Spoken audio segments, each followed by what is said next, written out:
Here we are, live, coming to you direct from, kind of alive anyway, live and semi-alive. That's right. Uh, I'll keep that in mind. and Well, I and tell you, the subject of time has always fascinated me, yeah. and my wife and I actually had like I think what we might call a time slip Oh when no we were in way. Paris, Ooh, which was really bizarre because I understand Paris occasionally has those things happen.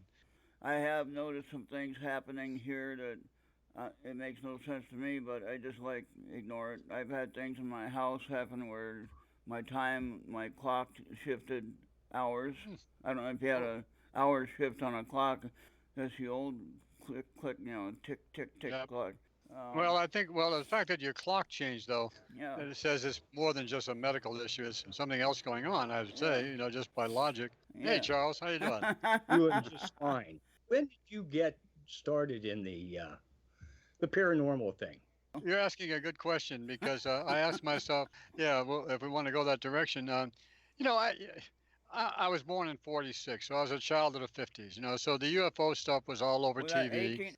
I think it's just been part of the fabric of my life. I mean, as a kid, I was really into space stuff, really intensely, I actually got to shake hands with Werner von Braun Oh Oh in wow. New man. Orleans back in when I was in grammar school, because my dad ran a trucking lines in New Orleans, and NASA was building a huge facility on the west bank of the Mississippi uh, to manufacture the Saturn boosters.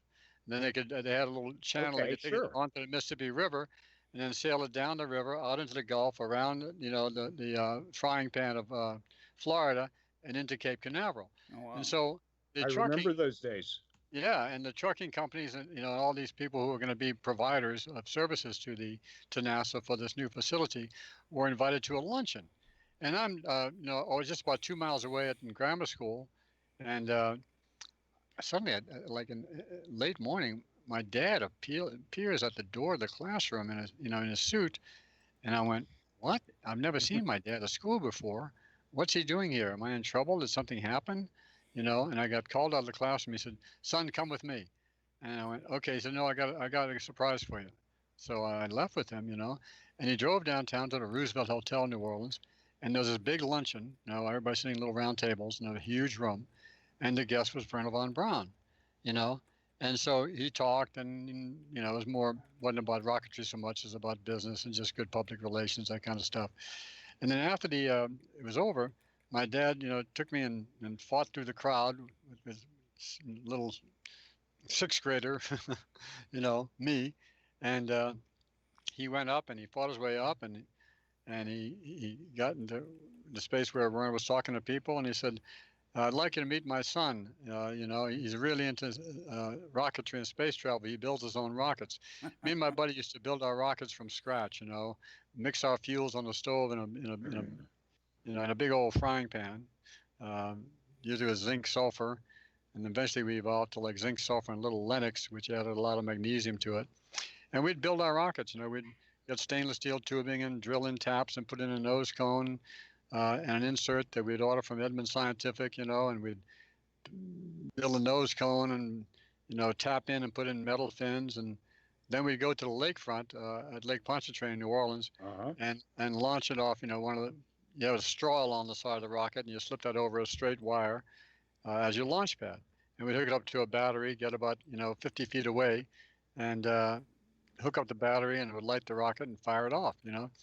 And so we did a lot of that stuff when I was about 12 or 13.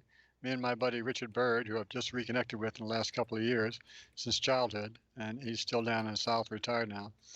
But yeah, I was really into rocketry and in astronomy. I built my own 4-inch reflector, and Mm. even my own equatorial mount with pipe fittings and brass that we melted down with lead and created the nice smooth movements and the counterweights using a tuna fish can with a pipe in the middle of it, and we just pour the liquid until lead in there until it hardened, and Yep. then drill in a tap screw so we could tighten it and adjust it. So we built the whole equatorial mount out of pipe fittings, and we sent off and got the 2 plates of 4-inch glass and the carborundum, and we would grind our own mirror, and then when That's a fascinating process right isn't it? there You in got to keep itself. rotating it and rotating it and Yep. rotating it and pushing back and forth and pushing back and forth, then measuring it. And when you get to a certain point, then you pack it up and you ship it back to them and they silver it for you. They finish the high polish and put the silvering on it and send it back to you. So, and I used an old linoleum cardboard center, the rolled linoleum, as the actual telescope tube, and got the other parts through Edmund Scientific. And we always found a way, whether it's flying model airplanes or building rockets or, building our own telescope, so we could do it on a budget we could afford. Well, a lot of that stuff, I'm not even sure it exists anymore. It's all given I don't to even think you. kids could get that now. No, you can't. Not Like the chemistry sets. Oh Yeah. God, Oh, I love those chemistry sets. all that stuff They is were now amazing. My dad put together the Pleasanton Model Rocketry Club, and until they decided that, well, it was unsafe and we couldn't do it anymore. Come on, come on now. It was not Now. unsafe. We had. I remember we used to have all kinds of different kinds of sized rockets. We had the little mosquito that we had. You remember that one? Little tiny mosquito rocket with just a small little engine in the thing, and you light that thing up, and it'd go up probably about a quarter mile in the air. Wow. Yeah, Wow. no parachute or nothing, just a missile. It's going straight up and straight back down. Boy. We worked our way to larger rockets, and we used fiberboard tubing on one as an experiment. Oh yeah. And that ended up being, and that one it was much wider. It was 1 3/4 inches diameter. Yeah. And so we had a nose cone, and inside the nose cone we had, you remember those old red and white balls that you put on a fishing line to see it bobble, so if you had a fish, nibbling on your line. Oh yeah. So we took one of those and we took it apart, and inside we put a cricket because we wanted a live payload. Yeah. No, that's interesting. We both have model rocketry in our past. Yeah. Well, I think many of us who came in and when we came into this earthly plane had a tendency in that direction. I don't know if it's reliving past lives or whatever, or just a generation that we are. I think that's always connected. To just wrap up on my youth, my interest in flying saucers and science fiction has been my whole life. Yeah. Like every little kid. I was part of Captain Midnight's Secret Squadron, had my secret Dakota badge that came with. If you sent in the Oval Team, the label, you'd get the Dakota badge, and then you'd get at the end of the show on Saturday mornings, they'd say, "Okay, here comes your secret message," and you'd write it down and use the Dakota translate it, and it'd be something like, "Don't forget to get more Ovaltine," to go, "What the heck? I thought you were going to tell me something about, where the aliens are hiding," But anyway, I was really into that. In a parallel track, I was the kind of kid who would know some things before they happened, and I'd open my big mouth and say something, and of course, my parents would go like, what are you saying? What are you talking about? And then, my aunt would show up. Like I said, "Oh, Aunt Elisa's on her way over," and and so it was always a little bit of a thing. And then by the time I hit 7th grade, I was kind of moving towards like, I wanted to be a well-educated and philosophically, I was very interested in philosophy all my whole life and kind of thinking like that, and raised Catholic. My mom had a book called The Lives of the Saints, and I started reading Thomas Aquinas, Summa Theologica in 7th grade. I'd go out and back in the shed and create my little man cave there, or my boy cave, and I'd go to the library and I'd get some Shakespeare plays, and I'd pick up, a biography of Thomas Aquinas, or my middle name that I inherited from my grandfather was Augustine, and so my mom was really big on Saint Augustine, and I was always the child she was hoping would become the priest, so it was always kind of pushed me in that direction. I went through Catholic grammar school and high school in New Orleans, and then I got a scholarship to a small Catholic college, humanities college in Santa Fe, New Mexico. So I went off to Santa Fe, New Mexico, which was really exciting because I'd hardly been out of the South. And I remember driving there with my parents to Santa Fe to deliver me to school in '64, and my first year of college. And you cross Texas, which seems like you're crossing the universe because you just never get out. and then on up into New Mexico, and it'd be kind of flat and level in the distance. You see some plateaus and some hills, but I'm looking at these altitude markers, like you're at 2,000 feet, and for a guy who lives at 50 feet below sea level in New Orleans, 2,000 feet sounded, my God, this is 2,000 feet, Yeah. and then 4,000 feet. By the time you get to Santa Fe, you're at 7,000 feet, and you get out of your car and you run to the edge to look at something, and suddenly you're huffing and puffing. You're going like, oh, Jesus, I'm out of breath. Oh, whew. Yeah. Anyway, Santa Fe was quite an education for me, and it was a totally different environment, and it was, I don't know, maybe it's one of those magic spots. It's like I was on an instant sort of, it raised my vibration instantly. I was kind of on a high, you know, where everything was so fresh and so new that it really kind of stimulated me, and hell, I'd get up early in the morning just to go outside and walk around, and see the mountains around me. And, me and my buddy would get up sometime and go rabbit hunting right behind the campus, the Wild Woolly West days. Or the other guy used to collect rattlesnakes, so we'd go looking for rattlesnake dens, that kind of stuff. So Santa Fe was really an introduction to the Wild West, and it was a little wild because the locals, the local boys are mostly indigenous to the population. A lot of them were part Indian, and they were kind of relegated to the service jobs, in town.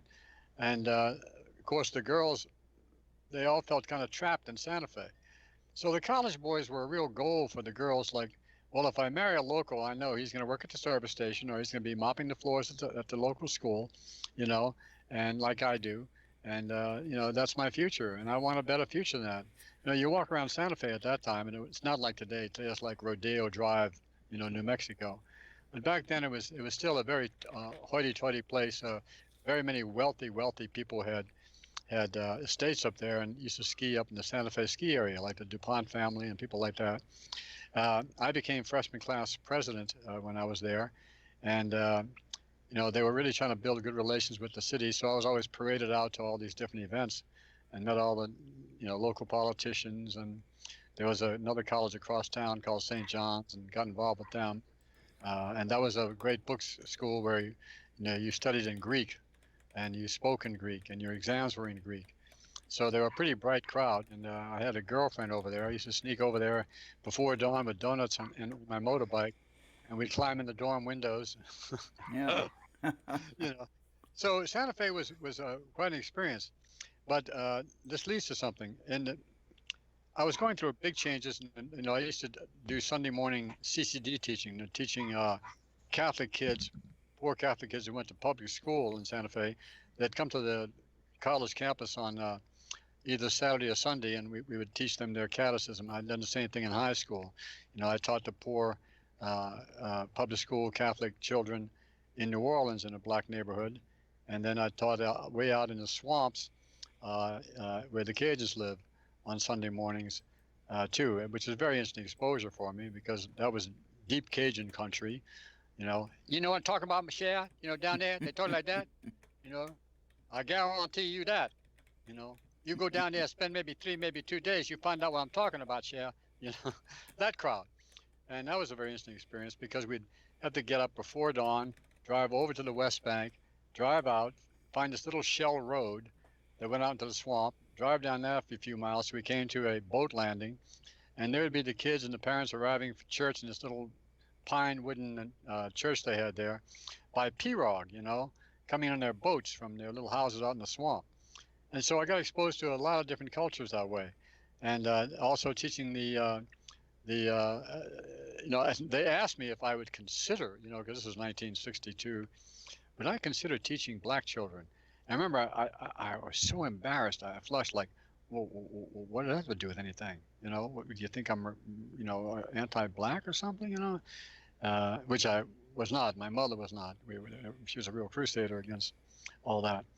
I remember being a little child and going down to Woolworths every week after getting my shot for my asthma, and I'd get to pick out a little cheap 15-cent toy, And in the back of Woolworths, there was 2 water fountains. One was for whites and one was for coloreds. Oh. There was one bathroom, whites only. Blacks, they had an arrow pointing to a door which led outside. Oh, wow. Wow. And I remember seeing that as a little kid, like first, second grade, and just feeling humiliated. Like, that they were treating these people like this. Yeah. So that's kind of the climate that my mother created, and that I felt. And in high school, I worked for civil rights. I remember when the first African American kid or black kid or colored kid, whoever was appropriate label at the time, came to our school, and I just kept thinking about, man, how uncomfortable he must be, So me and my buddy at lunchtime try to make friends with him a little bit and try to make him feel more comfortable, and have a sandwich with us, that kind of stuff. So that's always been a big issue with me, and I think that's part of the way my Catholicism raised me was the benefit of service to others. There are two golden rules that you see in operation on this planet. One is treat others the way you'd like to be treated, and the other is he who's got the gold makes the rules. I got the gold. Look around you, and you'll see who's doing what. Who's about money and who's not, and of course, it's your attention is drawn to people with money because, they make it so. There are what 5 news organizations or 6 in the whole world now. All this corporatology. Oh yeah. Living under corporate rule, which is basically what we have when we have corporations financing candidates, and we make it so expensive to run that the candidates are just tied to these donors, and the donors then tell them what bills they want, hand them the bill and say, get this passed for me, And we have ended up being in this horrible corporatocracy that, is dominated by these big corporations and all bought into each other, which includes the military-industrial complex, which is why they get so much funding. And the thing that upset Eisenhower so much, I think when he gave his great speech at the end of his career, warning about the dangers of the military-industrial complex becoming a too powerful a force in our country and lead us down a path towards war rather than peace. And for the head of the entire American World War II invasion of Europe, Eisenhower was pretty well educated, and I'm sure he had the good briefings on the UFO subject, which was of great interest to him. I understand he used to always asking for information about it, and used to doodle pictures of flying saucers that he had been shown in photographs and things like this. Of course, it was all very hush hush. Truman had previously said, they're extraterrestrials, and we're investigating that. So it's not like there's not a long trail of this stuff happening throughout the time that we have been alive. Yeah. And the UFO, I was always fascinated. Our clubhouse, my buddy built, had designed to build, was a flying saucer with a trapdoor bottom. But of course, we never accomplished that. We accomplished more of a square building that was an old shed in his father's backyard, and we made that into our laboratory. And we had a test firing stand we built outside of it with concrete blocks, and then a diagonal mirror that we could watch what was happening inside of it through the mirror, and test some of our rocket fuels and stuff like that. Oh, there you go. Yeah.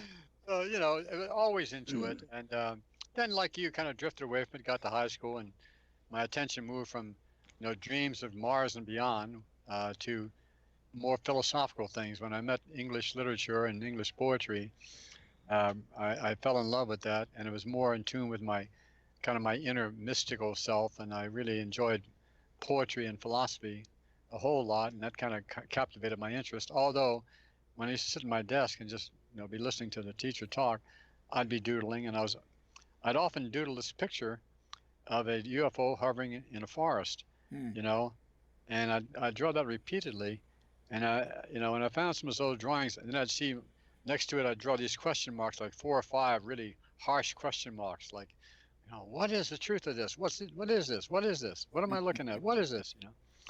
I don't know what that means, except I think it was hangover from science fiction movies. Oh yeah. But that combination of sort of the philosophical, mystical side, a little bit psychic side of me, with the very practical left brain, A student, was, I was so dominated by left brain that I think the right brain had to sneak things in. Need to pay attention. You guys know what I'm talking about. Yeah. Yes. But later, I always was intrigued by the ideas of mental telepathy and that kind of thing, and also the ideas of anti-gravity. Like I could almost remember, that I know what that's like. I know what that is. I know what that is.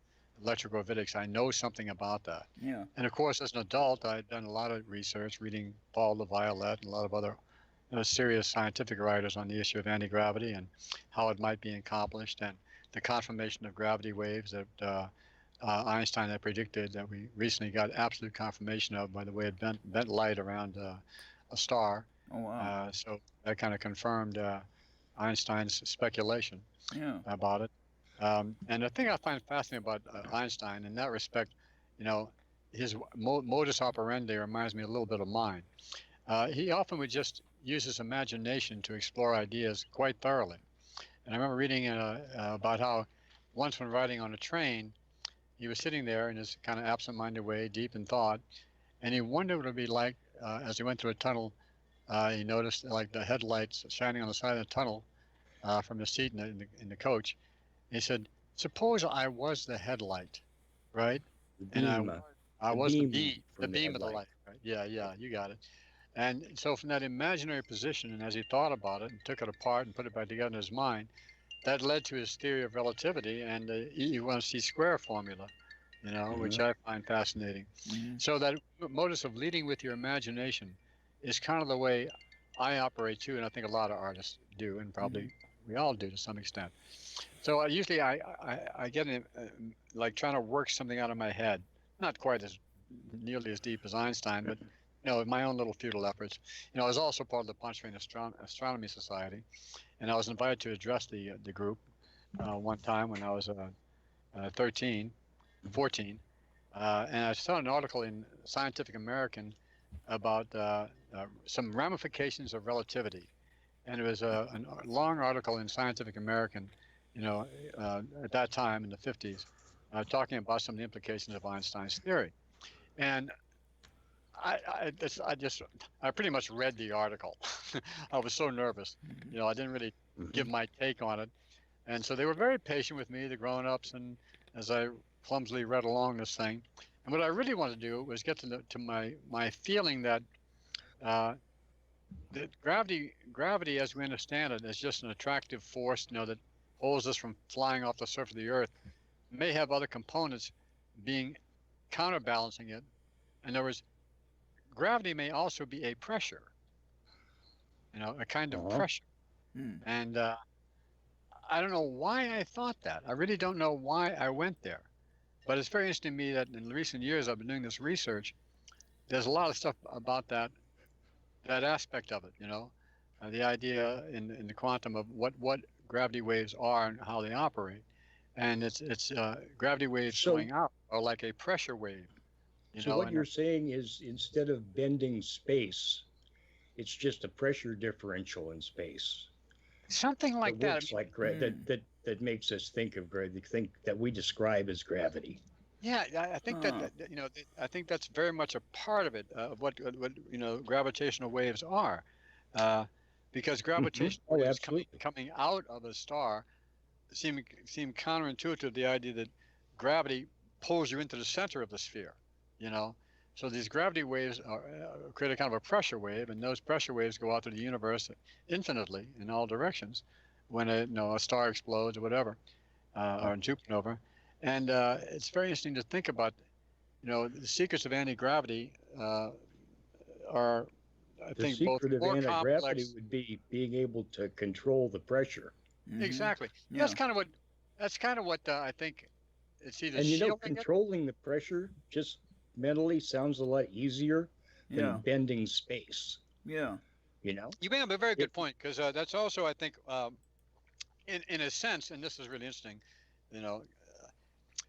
anti-gravity is much simpler than we think.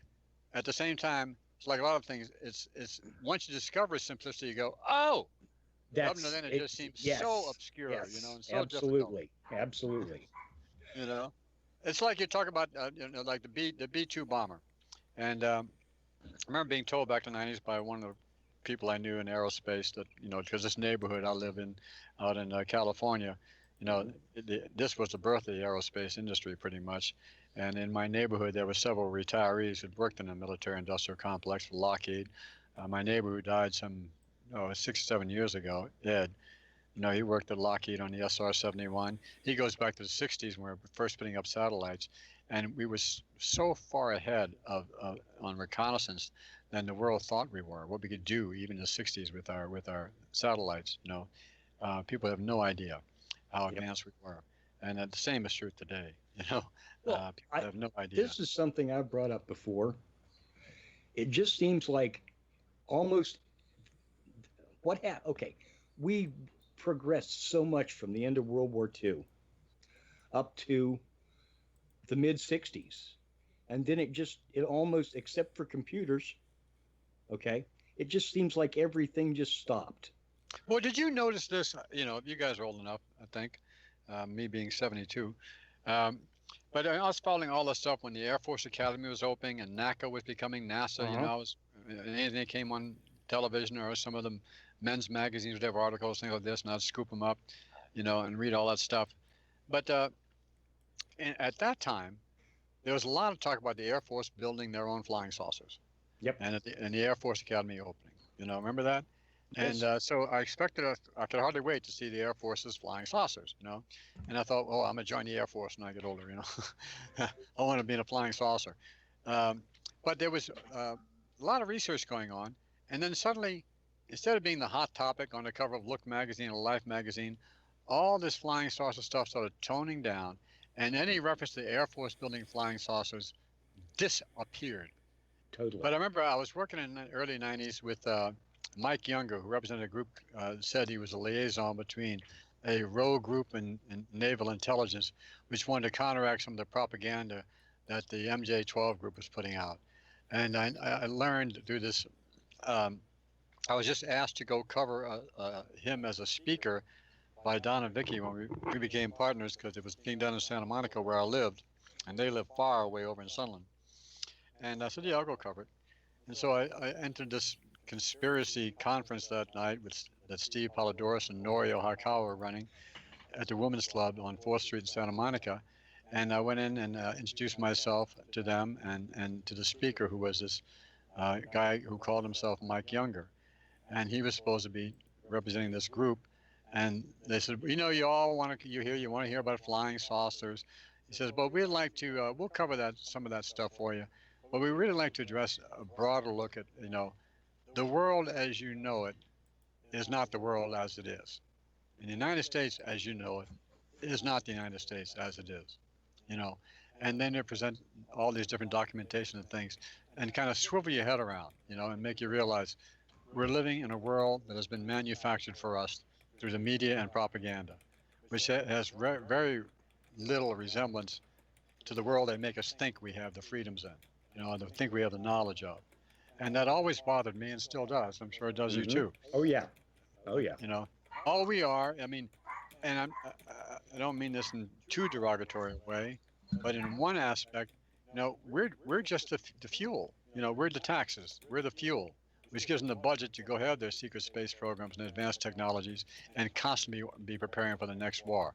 Now, it's a very complicated world, you can see there are many threats out there, just like there were with the Nazis, that, left alone would continue to try to push further and further in. And, I think the difference has become, these days to be done with, like China, with economic warfare and cyber warfare, and the landscape's always changing.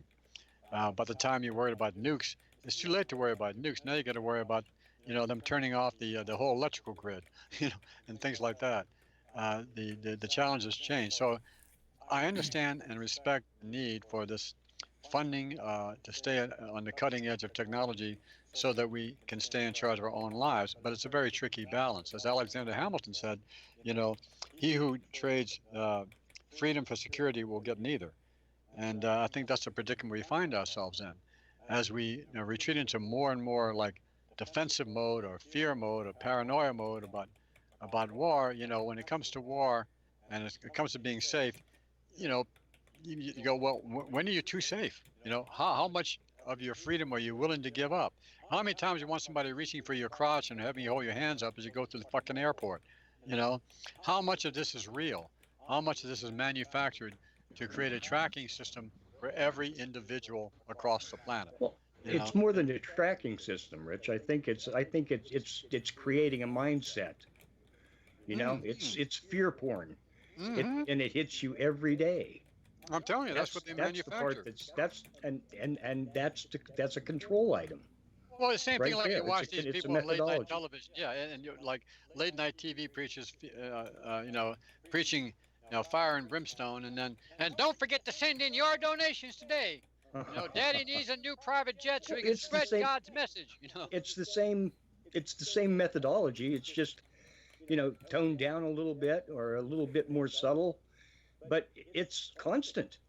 You know. I remember talking to another retired covert operator, and he had he had been in a lot of black ops. Man, I heard some stories. Oof. Hmm. Uh, Human trafficking uh, thing. He had to go underground and become a bodyguard for this big human trafficker in Southeast Asia, and to live that role, they create a whole background for him with the crimes he committed and getting captured, and then him leaving the country. And anyway, he had to live the role. It was an undercover role, and it was a harrowing story about the taking women and children and abducting them and transporting them over to be sold, uh, Wow. uh, as sex slaves. And it's really a horrific story. But on the issues that concern us in the paranormal world and the UFO world, I heard some very interesting tales from him. He's now deceased. I helped take care of him for quite a few years. He was stone broke. When you're a deep covert operative, and then he later got shot in the 80s during the Reagan administration. Remember when the Beirut barracks, Marine barracks, it was actually a hotel they took over, Yes. was bombed? Yes. Well, he happened to be stationed. 237 dead, if I remember Yeah, correctly. yeah. The guy drove a truck right through the gates and slammed into the building. Yep. The building collapsed on them all and exploded. Exploded and collapsed. Anyway, the call went out, and he was stationed nearby at an NSA listening station. And so he hopped in a Jeep with his driver, and they drove over to the gate there, which is now being guarded by MPs. And MP immediately saluted my friend because he had an officer rank. And the last thing my friend remembers saying is, "A soldier don't ever salute an officer in the field." And next thing you know, he had taken a bullet through the left side of his temple. Oh And my God.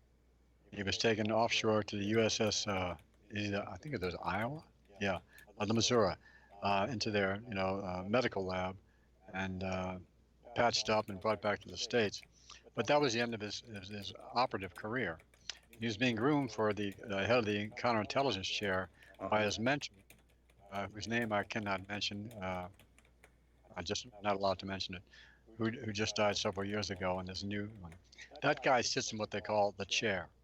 The chair is the control center for counterintelligence operations located below the White House, some levels down, and I don't know how many because I'm not privy to that.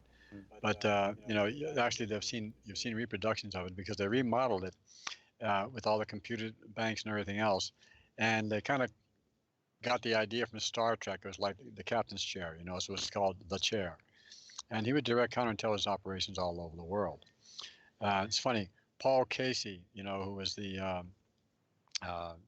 national security director and the head of the CIA under Reagan for a while. Okay. You know, Sure. Yeah.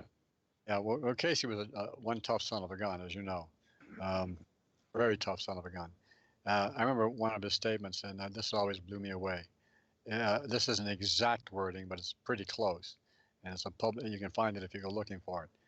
He says something to the effect that when everything the American public knows is wrong, we've won.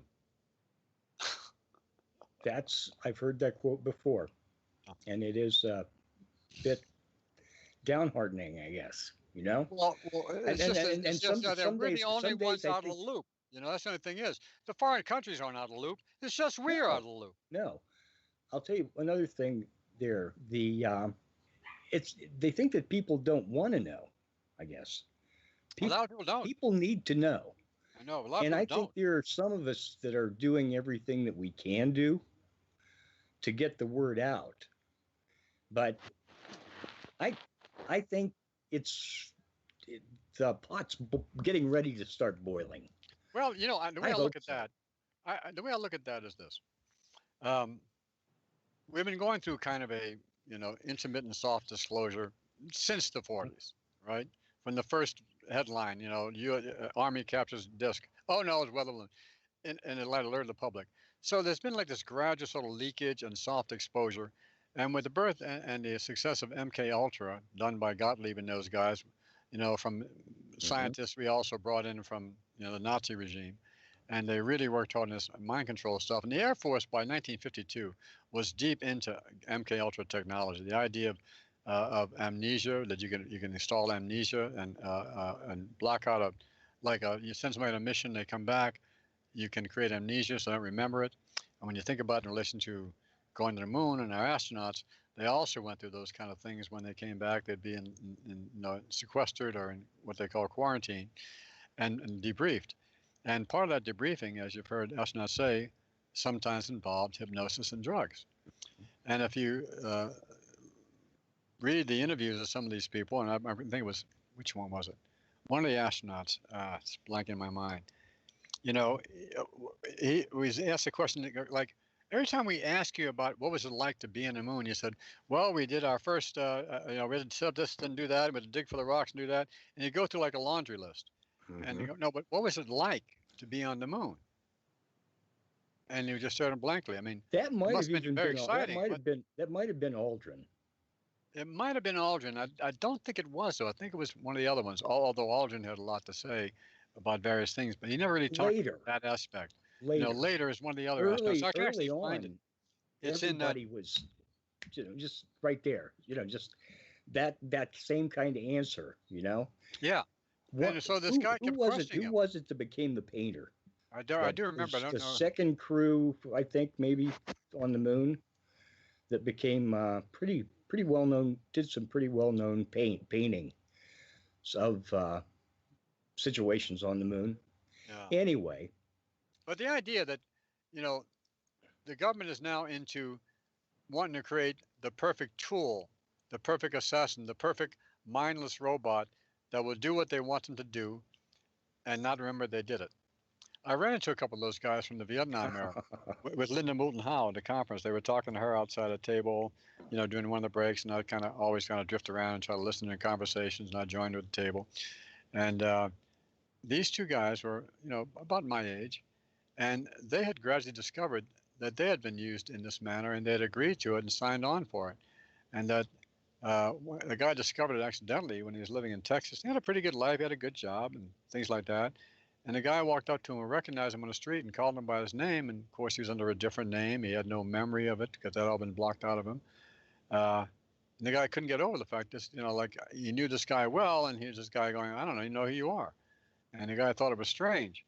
And the guy, our mind control candidate thought it was very strange too, and he began asking questions because the yes. guy has some very specific information. And that led to then a slow recovery of some memories, which began leaking in as he broke the barrier, whatever the suggestions were under hypnosis and drugs, to forget. And he began having glimpses of those times when he did these things. Up to that point, he was just living an ordinary life, had been given a background that he accepted as true, just like you see in science fiction movies, and these kind of things. So what seems really just fiction, I think, is often not at all. Both these guys are very well grounded. There was another guy with him, and I kind of listened to the conversation, and I just sat there going, "It's worse than I thought," Yeah. you know. But I think this is a very important juncture when the solution and the ambitions, and of course, people are going, well, why would the United States create such a thing, or why would the United States go into biological warfare? Well, it's being gone into by everybody else, and you got to have antidotes for everything, you know. And by the way, we, the public, unknowingly have been fed many antidotes in various vaccines and through our water supply, like anthrax. If we got hit with anthrax in the United States today, according to some sources, nothing to worry about. You've been vaccinated against it. It'd have to be something uniquely created, a lab created thing to get past it. And of course, they're working on those, especially with genetic splicing. So it's a very scary world, and you have to know your enemy, and you have to be on top of whatever weapons he has. On the other hand, having been involved in a lot of research, and I kind of chose area when I went to abduction research in the 90s through MUFON, and the head of MUFON, Georgianne Cefarelli, was a friend of mine. I got to know her.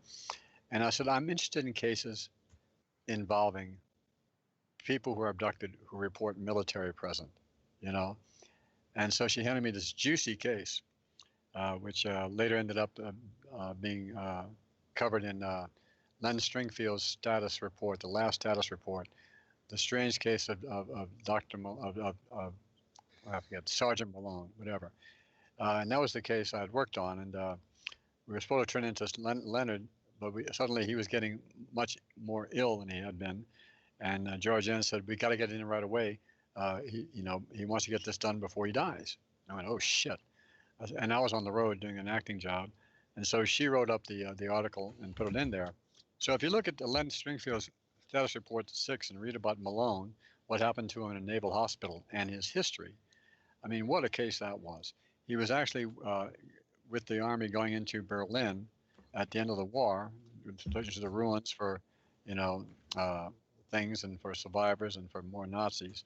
And he came down to a house that had been bombed, and inside he found a 15-year-old girl, very ill, freezing, on the sofa, with a blanket around her.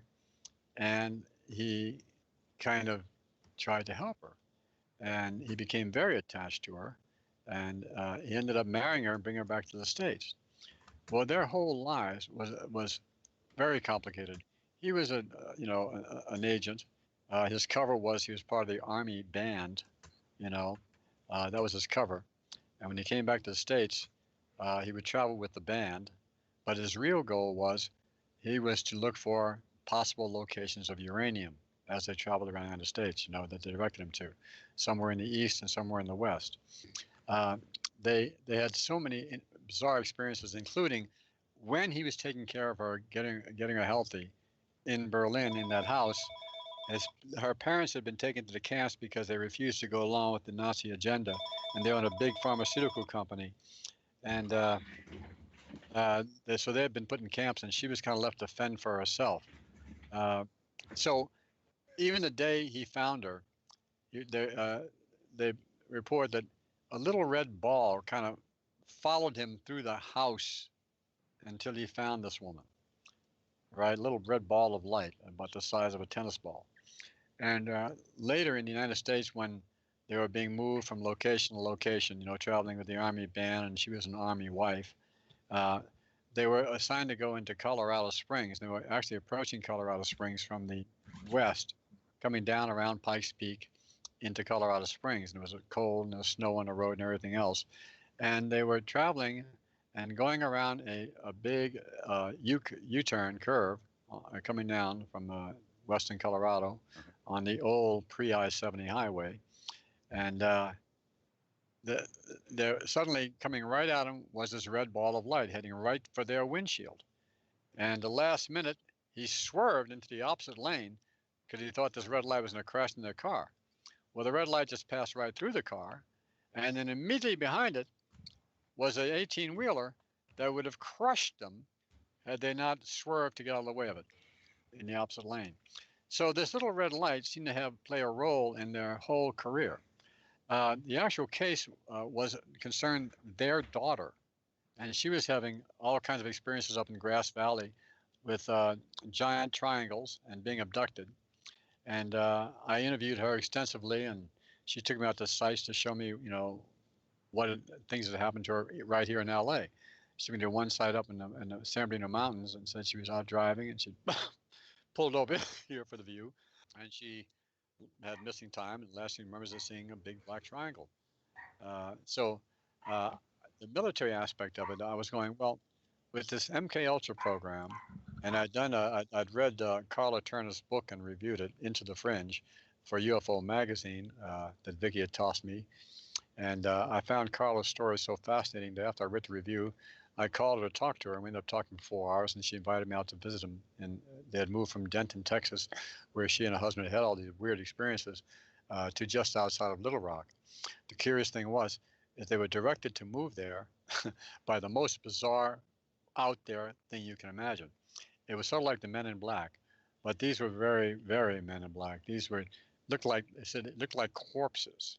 and they didn't know how to eat or properly. But no, they knocked on these guys. Two guys knocked on her door in Denton, and asked to come in.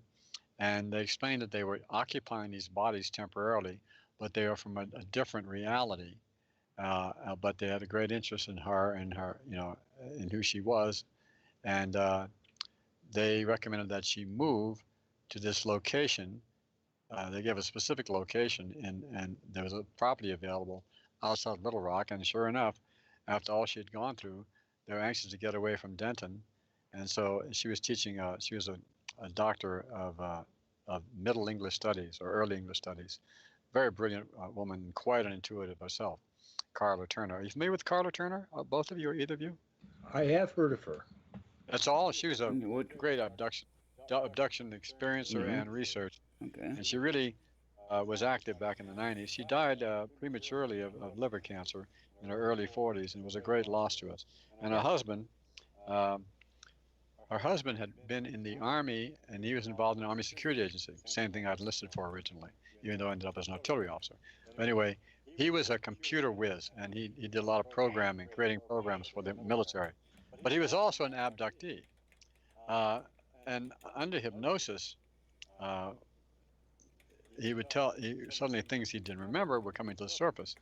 And he remembers being taken several times and arriving at some underground facility where he walked through long, big, carved out cave tunnels, and on the sides of which were stacked, big old crates with U.S. Army on them and all kind of, government-looking crates and stuff, and into what looked like a soundstage almost, where they had set up a set that looked like a saloon. And he was led into there, and he looked around. There were other people just sitting at tables like they were in a trance, in this saloon-looking room. And then behind him, there was a glass cube room, like an office within this big structure, that one by one, these people were taken into. Well, he was taken into one. What happened is he was sitting there like everybody else, but suddenly he woke up, and he recollects that it involved a certain frequency being broadcast, as well as something I think they had made them ingest, which put them in this kind of almost zombie-like state. But Like somehow, a totally receptive state. yeah, but somehow he woke up in the middle of it. Like some abductees wake up in the middle of the abduction. And he looked around and he was going like, "What the hell is this? Going on here? Look at it. This is a set. You can see the top. You can see the lights. It's like, what's going on here?" He says, "Now all we need is some whiskey." And of course, the guards noticed him right away, and they jerked him out, and they took him into this booth. And then he was interrogated in a typical interrogation manner inside this glass cube, with the sergeant on one side of the desk, and him on the other side, and the sergeant yelling in his face, "Tell us what the aliens are telling you. Tell us what we want to know. Tell us, And he didn't know what the hell they were talking about, and he just resented their attitudes. So he'd go like, "I'm not telling you shit," pardon my French. And he would just resist them, But the description was a typical thing like you heard of Roswell. Short, red-haired, guy, built like a tree trunk, which is, I find, very common with security. They had a security at many places, including JPL. It reminded me exactly of the guy at JPL, whom I have some personal experience with, sad to say. Or the guy up at Area 51, whom I narrowly avoided having some serious business with. But anyway, this kind of experience he had no idea it had it, until he was under hypnosis. And Carla Turner later did several books, and I really recommend you read Into the Fringe to get an idea how strange it was at the time, because it was so freaking out there. But later she wrote a series of books, and one is called Masquerade of Angels, the Ted Rice story. If you're listening to it, check that out. But Carla also did work with Barbara Bartholic, who was a regressor, who was doing a lot of the regressions in the 90s of people who thought they were abducted. And I got to know Barbara very well through Carla, because she had been an actress, and she lived in Southern California, like I did. Very, very grounded woman, very heart-filled woman. And the burden of doing these abductions and dealing with some of the negative cases she dealt with had been very heavy on her. She had been threatened. She had been knocked down by invisible forces. She'd been through some stuff, So whatever's going on, you head in the wrong direction. It will let you know they don't like it. I don't know. For her, some of the cases she had were really horrible. People being raped by reptilians, that kind of stuff. Not that all reptilians are the same, any the same, and all human beings are the same. But it was a very, very tough path to walk.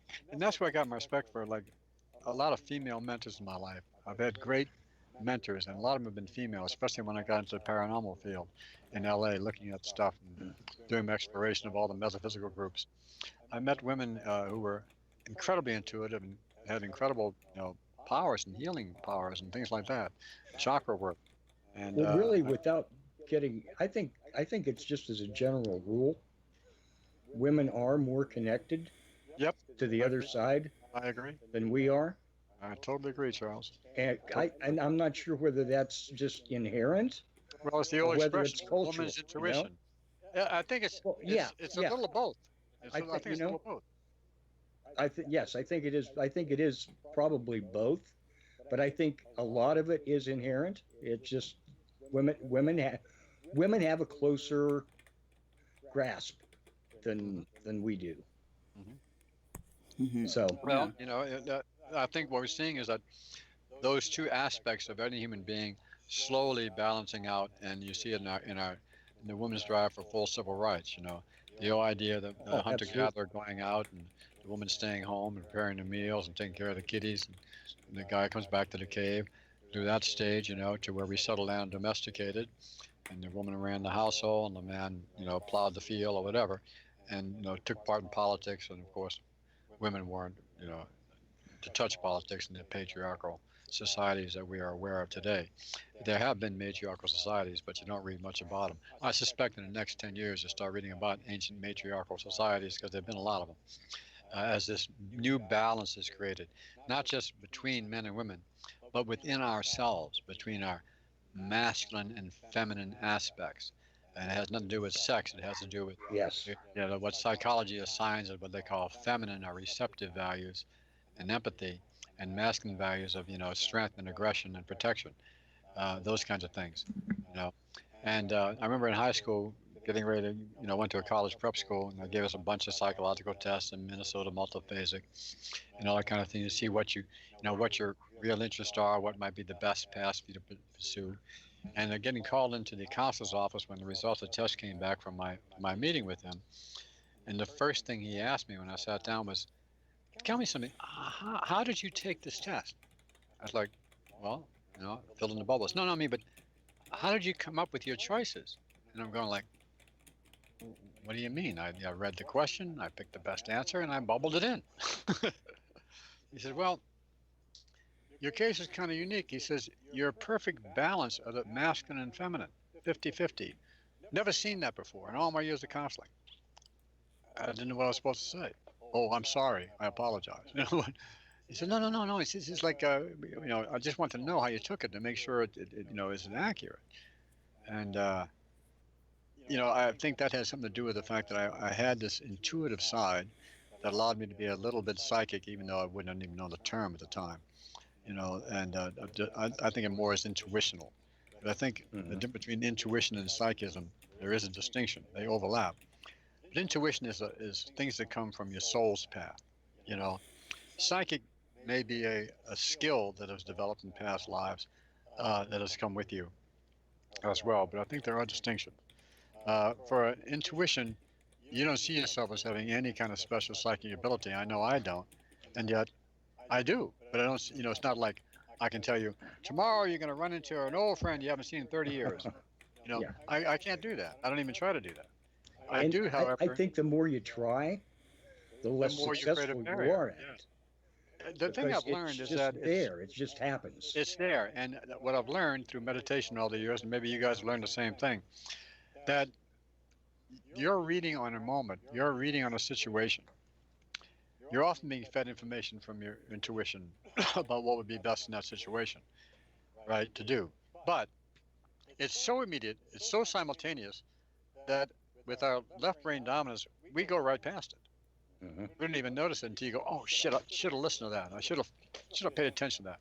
But our rational mind takes over and goes, no, no, no. There's no way. There is no way in the world that the Saints are going to lose to the Rams. I've You know got what a I mean? person. I've We got a go right personal. past it. We let our ego, this thing that's a combination of Yes. many aspects, including this particular incarnation, the environment you're born in, how your parents treated you, as well as the stuff you brought in with you.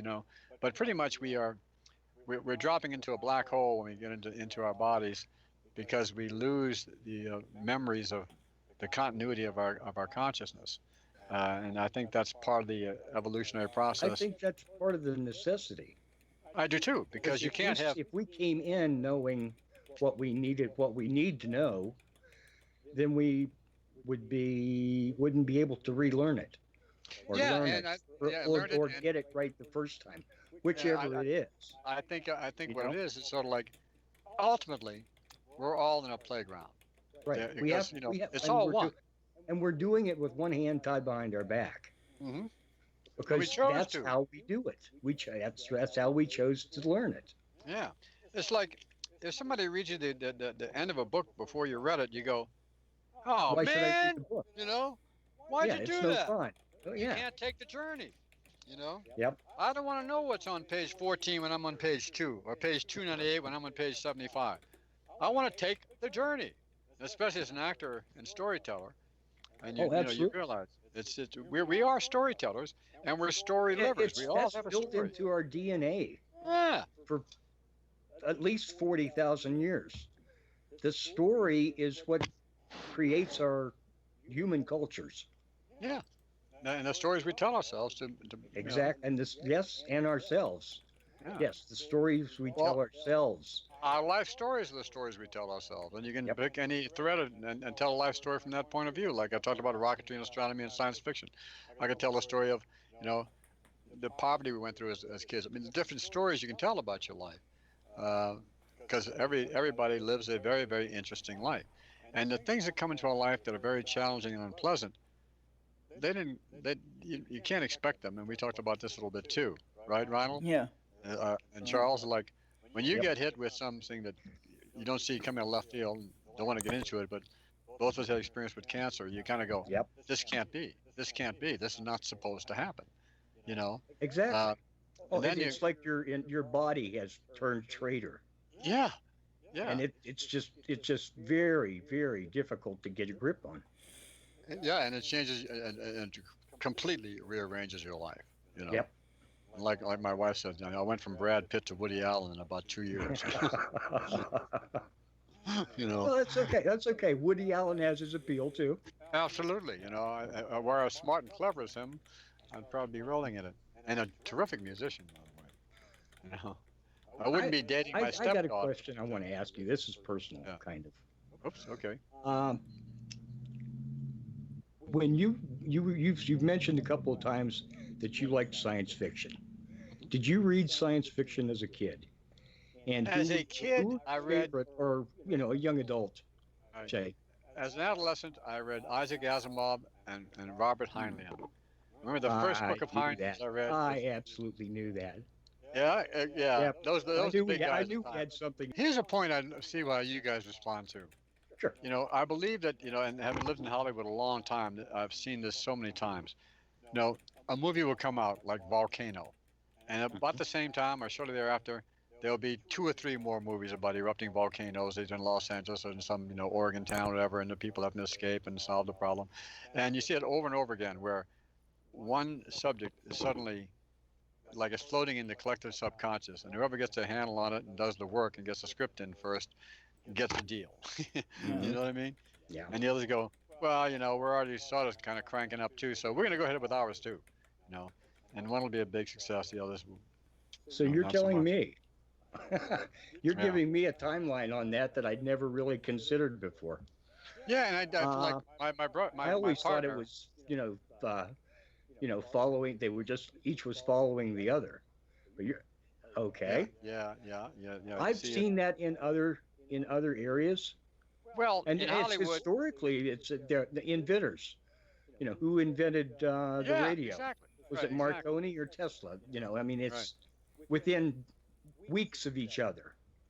Yeah. The same thing with Alexander Graham Bell and the telephone. Well, There that's were it two because patents issued, almost at exactly the same time. it's an So there idea is whose time has something that's come. Yeah. coming into the consciousness Right. of the race, and whoever's listening gets to it first. But it's there's a thing called the 100th monkey Yep. syndrome. I'm sure you've heard of it. Yep. Yeah, that's a part of it. I think Yeah, I think it's and there. that's the morphogenetic field that when Yes, you teach a particular species, like the monkeys, by the time you've taught the trick to the 100th monkey, monkeys all over the planet have got the trick down. Yeah. exactly. Do you think you ever met someone who physically is walking around that we might consider extraterrestrial, although that's a very warped concept? I think we're all extraterrestrial one way or another, depending on what lifetime you're in. Yeah.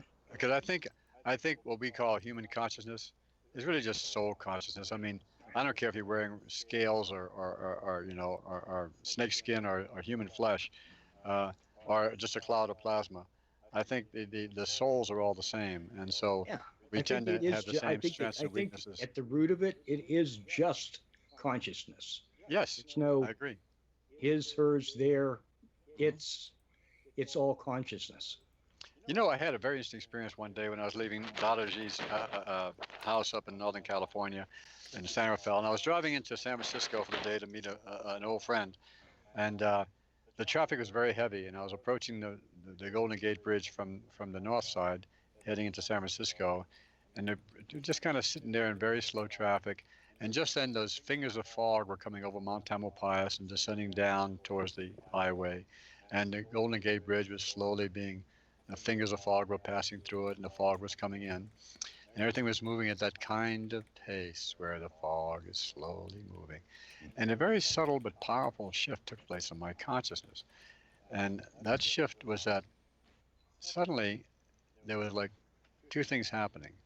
One was that I was looking at this beautiful scene, moving at this kind of stately, organic pace, and I was noticing that I was in a different state of consciousness because everything was alive. Everything had consciousness. Even the water vapor. It's like the water vapor was having a ball being water vapor. Mm-hmm. Well, look at me, I'm water vapor. And it was the strangest sensation. And I hear this voice in my head, not like a voice, but just like this message in my head saying, pay attention. This is only temporary, but pay attention. And I think that was my guru and his lineage, who had worked on me, and kind of my whole interaction with Dadaji lasted about 7 years. And in that time, and I never saw him again after he came down to marry my wife and I in the backyard of a home in Pasadena. And after that, I haven't seen him since. But he was very big on the idea that if you keep coming to me in my physical form, you're missing the point. I am your inner self. You have to find me in you. You have to work from within. So he dissolved the ashram, dissolved it. So now, if you want to find me, you have to find me within.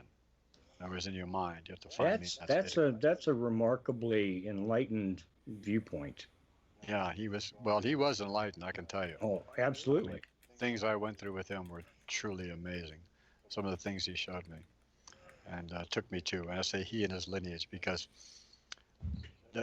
behind this enlightened former Ananda Margar, celibate priest, who achieved enlightenment at a very early age. And one time I asked him, I go up there with a million questions, guys. I go, oh, ask him this, ask him that. And when I got around, I couldn't think of a single question. It was just like sitting with him. And then finally I'd go, I wanted to ask him something. And then I'd finally stutter out something. One time, we were just killing time the other day. He was home taking care of it. He married a girl from here and for a while. And they had a baby. And he was on the front porch. We were sitting on the stoop. And he was kind of walking the baby around and bouncing the baby, calm it down. And I said, Tadaji, do you know Jesus? And he said, yes, but it's all one. And that was the way he would educate me to make me think, because there aren't no shortcuts to enlightenment. You know, you have to get there. Nobody can do it for you. They can take you on little visits, just like some chemicals take you on visits to other states of consciousness. But as far as having it, owning it, controlling it, you have to do the work. Nobody can do it for you. They can point you to the path. Yeah, they can show you a little but you glimpse have of the path. to walk the path yourself. Exactly. And that's what I found. One time I asked him, I said, Dada, now that you're enlightened, why do you still meditate every day? And he said, well, think of it as like a man going to visit his money in the bank to make sure it's still there. I do it to make sure I still can. So the entropy of being in a human body is something you constantly have to deal with, because you can fall into enlightenment and you can fall out of enlightenment, you know, depending on where you put your attention. Yes. Now, which wolf do you feed? You know? Oh, I love that story. Yeah. I love that story. I have put that story on my Facebook a couple of times. Yeah. Isn't that really My grandmother, who was half Cherokee, told me that story. Really? Yes. Half Cherokee. Well, that connects you up to quite a lineage right there. Not as much as I'd like sometimes. Yeah, well, I know the feeling. Yeah. Yeah. All right. Yeah. So consciousness is what it's all about. I think it is all about consciousness, and you know, I think we go through stages in this incredibly complex system that the Creator has blown out into existence, that we are now playing in, which is what I think we are doing, even though sometimes it seems like a pretty horrific play. But one thing, I remember the Buddha saying, when he finally got it, he laughed, and he said, it's perfect. The system is absolutely perfect. You know, whatever you're going through, it's all part of the system. And it's supposed to be there. And, you know, those kind of thoughts. And, you know, he just laughed heartily. As difficult as that is to really understand, I think it's probably true. I think so, because of glimpses I've had. It's the balance. It's the dynamic balance that is. We're always constantly trying to keep it juggled. Yeah, you know, it is dynamic too. It has to be. It has to be. The bitter has to come along with the sweet, in order for it to work. In order for us to advance. In order for it all to hold together, it needs both sides. It needs the positive and the negative. You know, it just can't happen without both. Yin and yang, baby. Yeah. Yin and yang. Yeah. And it's all within the great consciousness that we call God. Yeah, and we don't understand it. I don't think we're really capable. We can get a flash now and then sometimes. Yeah. But that's about all we can get, I think. That's kind of at least in my experience, certainly. I mean, there may be those that can live in that realm, but I sure can't. Well, it's all, you know, everybody's it's good enough to know. Sometimes it's just enough to know it's there. Yeah, it's like you can't escape it. It's what is, you know. And It's like, you know, you it's like the guru was saying, you got to find me within. It's like, well, if you don't know bitter, you don't know sweet. That's the way it is in this phase of consciousness here. You know, that it's like evil and good. You know, it's like, I remember if you read one of the books the guy who wrote Communion, Whitley. You know, Whitley wrote a book called anyway. In it, I think it's The Key. A guy, he was at a lecture and he was staying in a hotel, and he's going back to his room. You know, it's midnight. And he's just going to bed when there's a knock on the door. And I don't know if, you know, Whitley, you never know if he's telling you the actual truth or if it's just a metaphor for something. Mm-hmm. But at the door is an older man who comes in and sits down and has this conversation with them. And one of the things he said, and they have this long-ranging conversation, was, what is evil? I mean, what is sin? You know, what is sin? What is evil? And the definition this man had come to, and he was a man, I don't think he was something, but a man with a pretty evolved consciousness. He said, I think of evil and I think of uh, sin as the failure of the opportunity to thrive. Yes. When you say Whitley, that's Whitley Strieber? Yes, Whitley Strieber. Okay. I thought I recognized the story. I think I've heard it before. Yeah, it's in his book, and that Yes. really engaged me. That definition really engaged me. And That has affected my consciousness in a very big way, Mm. because um, it was something I was already doing and already come to realization as I reconnected more and more with nature, as I became more and more, centered in my meditations and in my life, and just with the passage of life as you get older. Uh, my care about, you know, the consciousness of everything around me, whether it be the leaves, the trees, the grass, the snake, you know, I have a whole new respect. A spider, things you have kind of a reactionary sort of, ooh, kill it. Now I don't necessarily do that. I'll escort it out of the house or I'll carry it outside, because I think that, I don't want to send you on to your next incarnation unless I have to. you know, I don't want to remove your opportunity to thrive. And where I live up in Topanga, we have tons of black widows. And they'll build their little messy little webs, about every 2 or 3 feet in various places in my backyard and along the house. And of course, my wife and daughter are like, eek, eek, eek. When I first got up here, I was like, eek, eek. But as my attitude and my consciousness about these things have changed, I prefer not to go out and just smash it. At the same time, I prefer not to put my family at risk, and especially because they're scared of them. When they encounter them, they will often do just the wrong things, trying to kill it, and you could jump on it and bite them, or the brown recluse spider that lives in the woodpile, which my friend I mentioned earlier, who worked for Lockheed Sanders, who died some years ago, he had a bite from one of these brown spiders when he was working in his backyard, and it ate the muscles of his arm. It just they finally got to stop, but it was spreading and it was taking out his arm. But that's how dangerous some of these spiders can be. So I understand that that instinctual fear of things that really interfere with your ability to thrive. Sometimes you're faced with, like, it's scary enough to me that I see it as a threat to my life. It's going to be me or him. I choose him. Hi, Amanda. Hi, Richard. How are you? Good. Thank you. How are you? I was having a few difficulties with my player, but from what I heard, it's been a wonderful show. Thank you for joining us. Oh, thank you for having me. No, I just wanted to know just general thoughts. A lot of people I find in this profession and going on to the radio especially, all had some kind of connection back in the day to Art Bell. And I was just wondering if you had any thoughts, if you were a fan, if you Well, used I to think listen to I think it. what was great is that Art Bell started out with this little broadcast from Pahrump, and ended up with Coast to Coast over time. There was also a guy during the Bob Lazar period called Billy Goodman, broadcasting out of Las Vegas, who saw how hot this Bob Lazar story and the UFO issue was, and that became a real, for the people who participated in that time.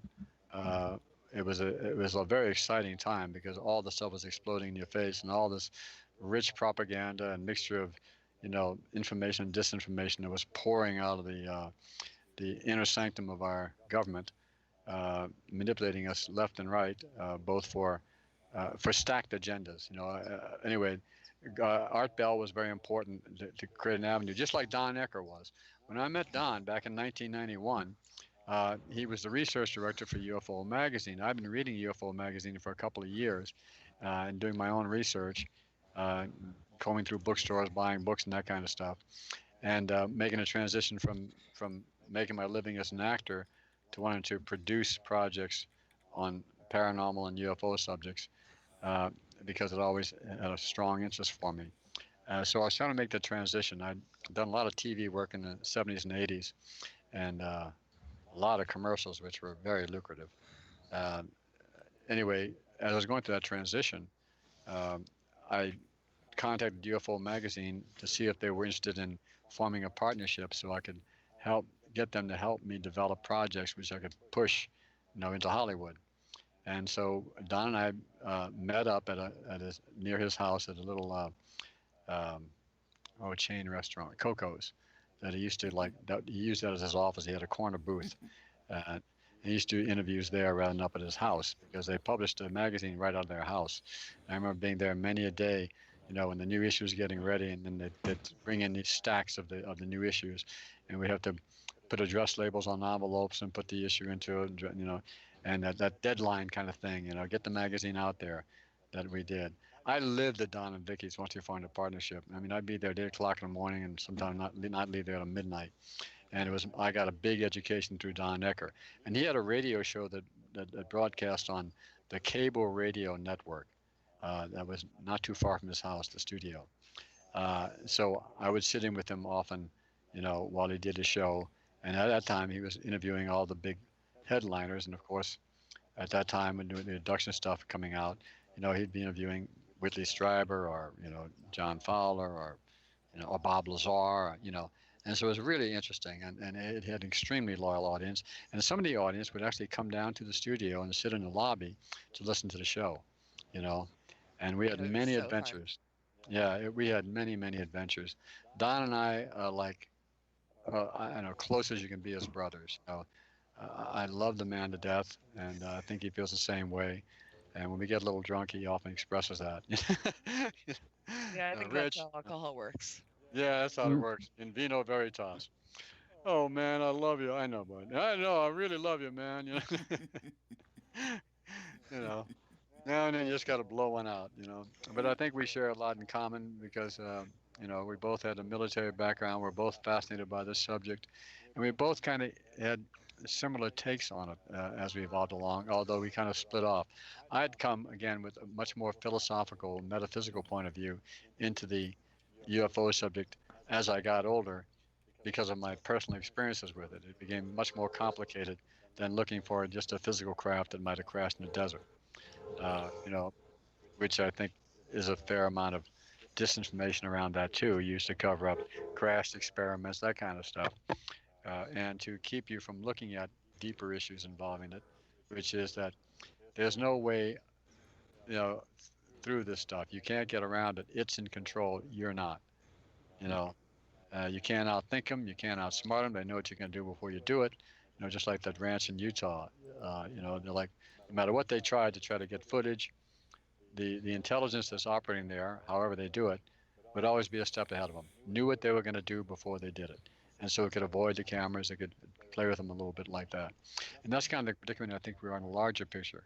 I don't think abductions are anything new, and I'm not sure abduction is just from our point of view, a word we use.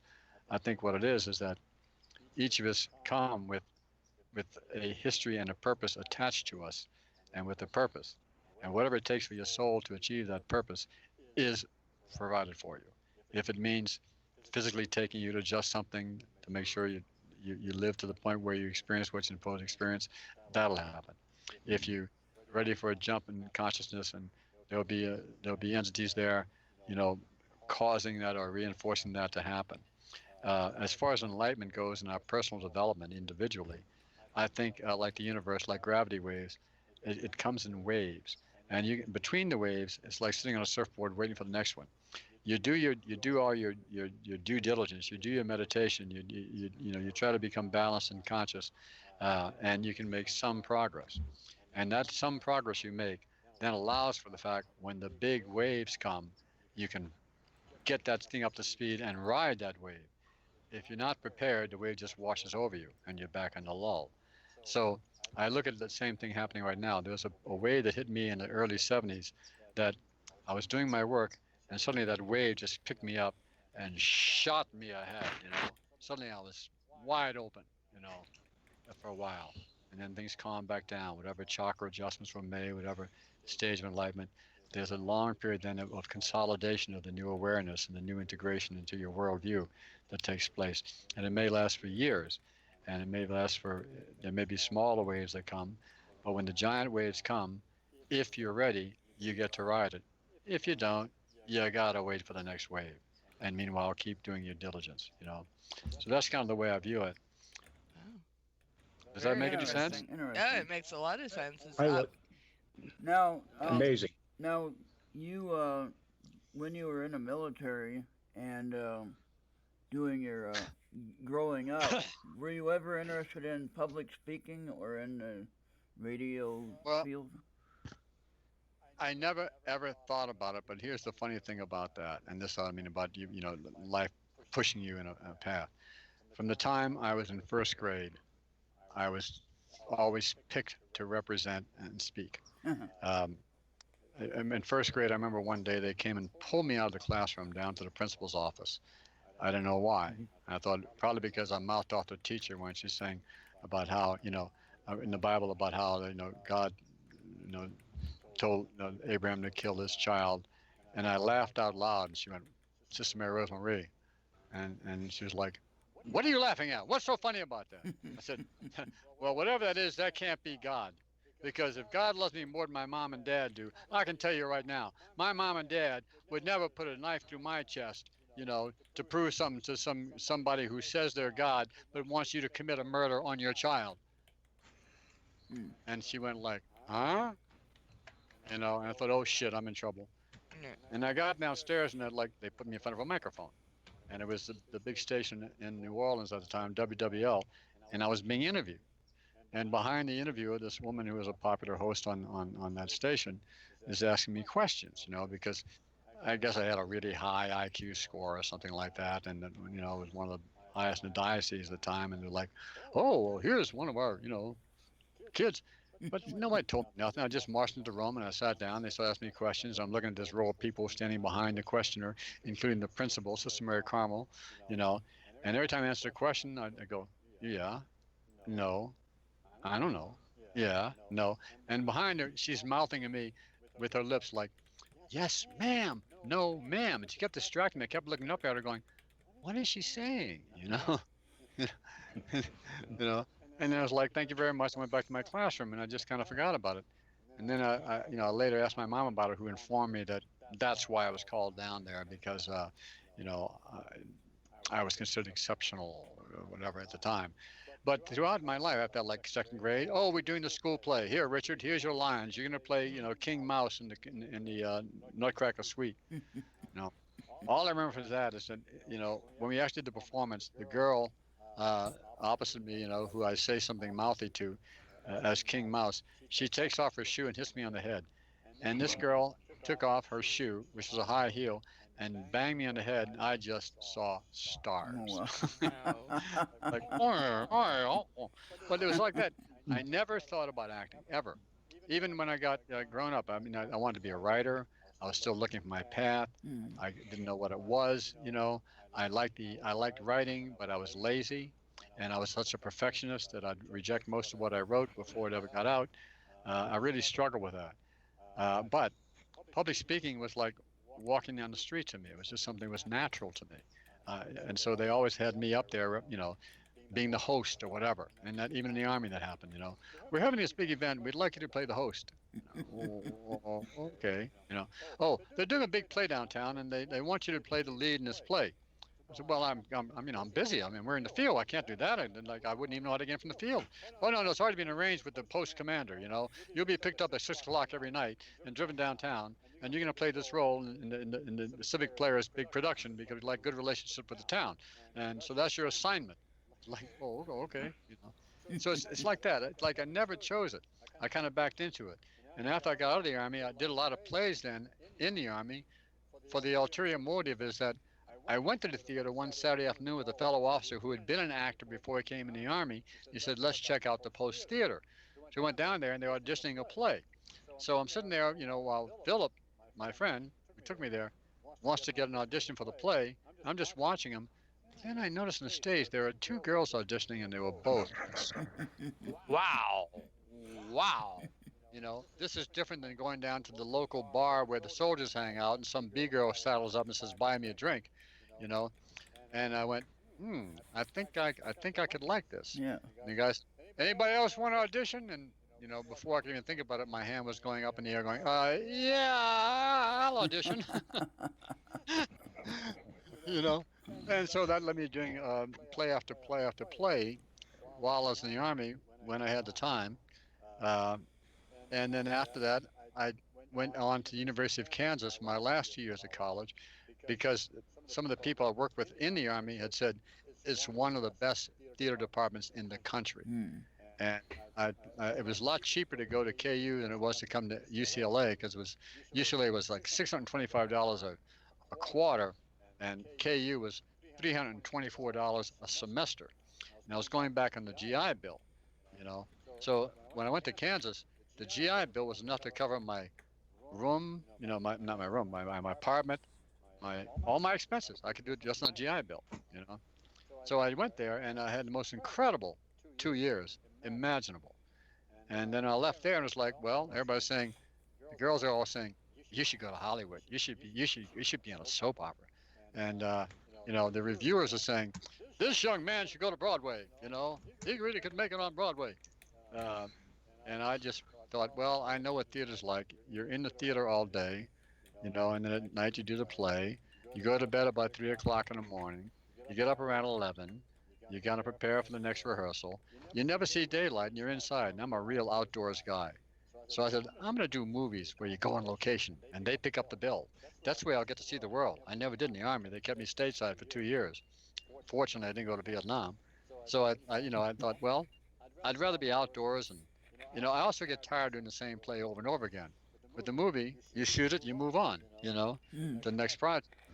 I always thought of people who do like, oh my God, I've been running, My Fair Lady for 5 years on Broadway. And I go, God, can you imagine doing 8 shows a week, the same show for 5 years? That's my idea. Purgatory. I thought, yeah, that's purgatory. When I was in high school, I did plays like that. I did like 5 plays in high school, something like that.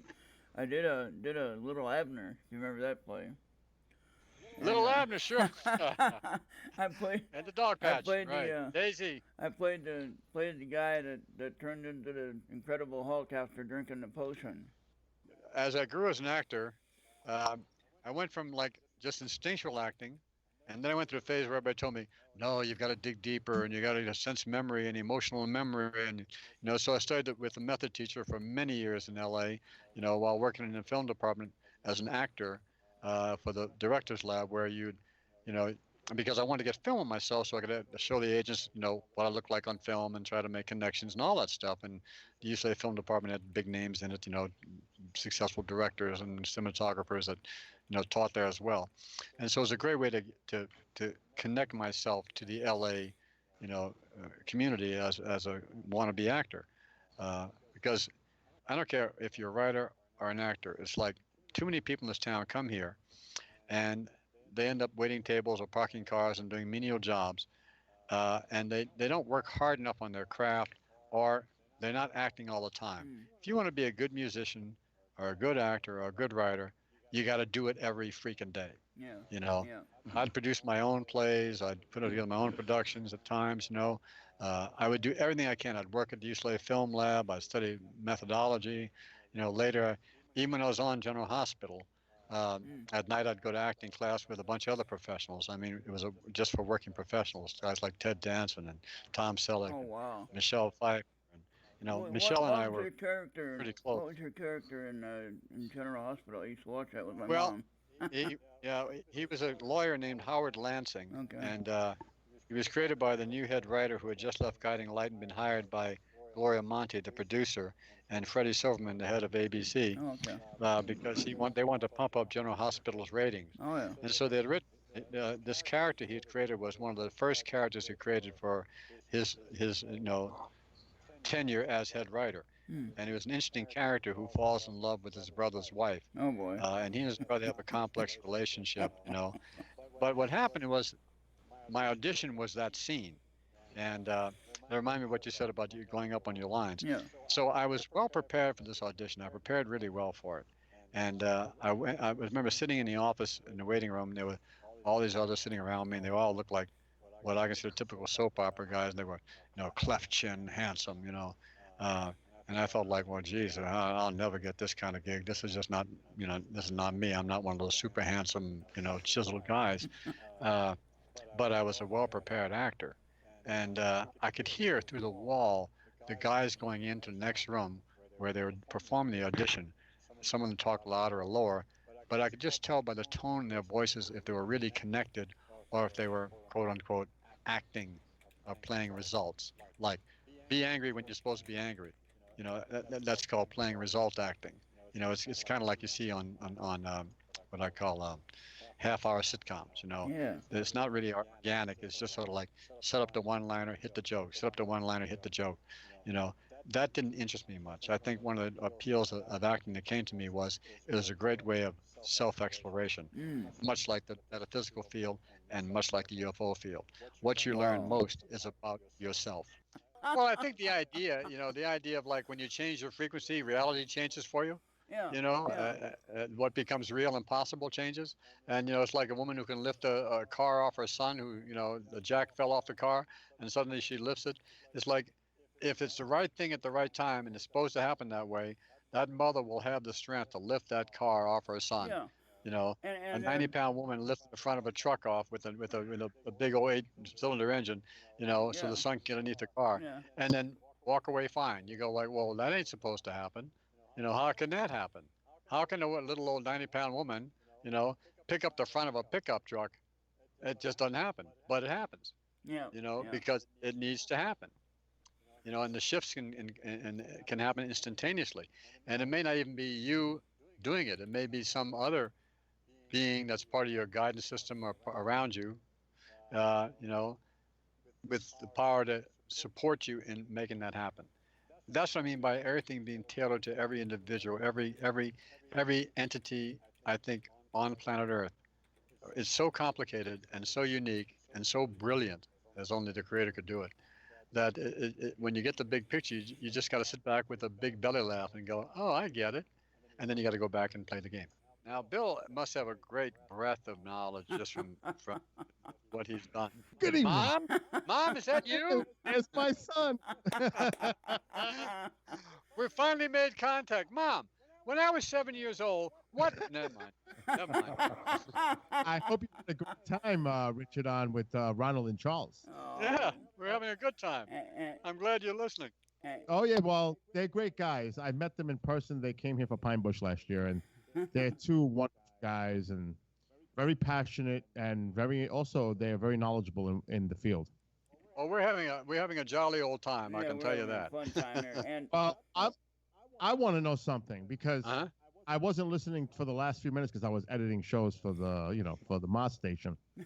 But how did you meet Don Ecker? oh, there you go. Okay, I told it a few minutes ago. Yeah. I had been reading UFO magazine for a couple of years back in the late '80s. As I got really embroiled in the subject and more interested, and I was trying to transition from acting into producing. I was tired of going in and being told no by people who were 20 years younger, didn't even know my background, and because they got hired by the casting director, and not hired because it was their lover. And then you go into. I remember the last one happened. I went to an office for an audition at Universal, and I think the casting director was Marvin. It was Marvin. I won't say his name. He's probably dead now anyway, but it'd be okay.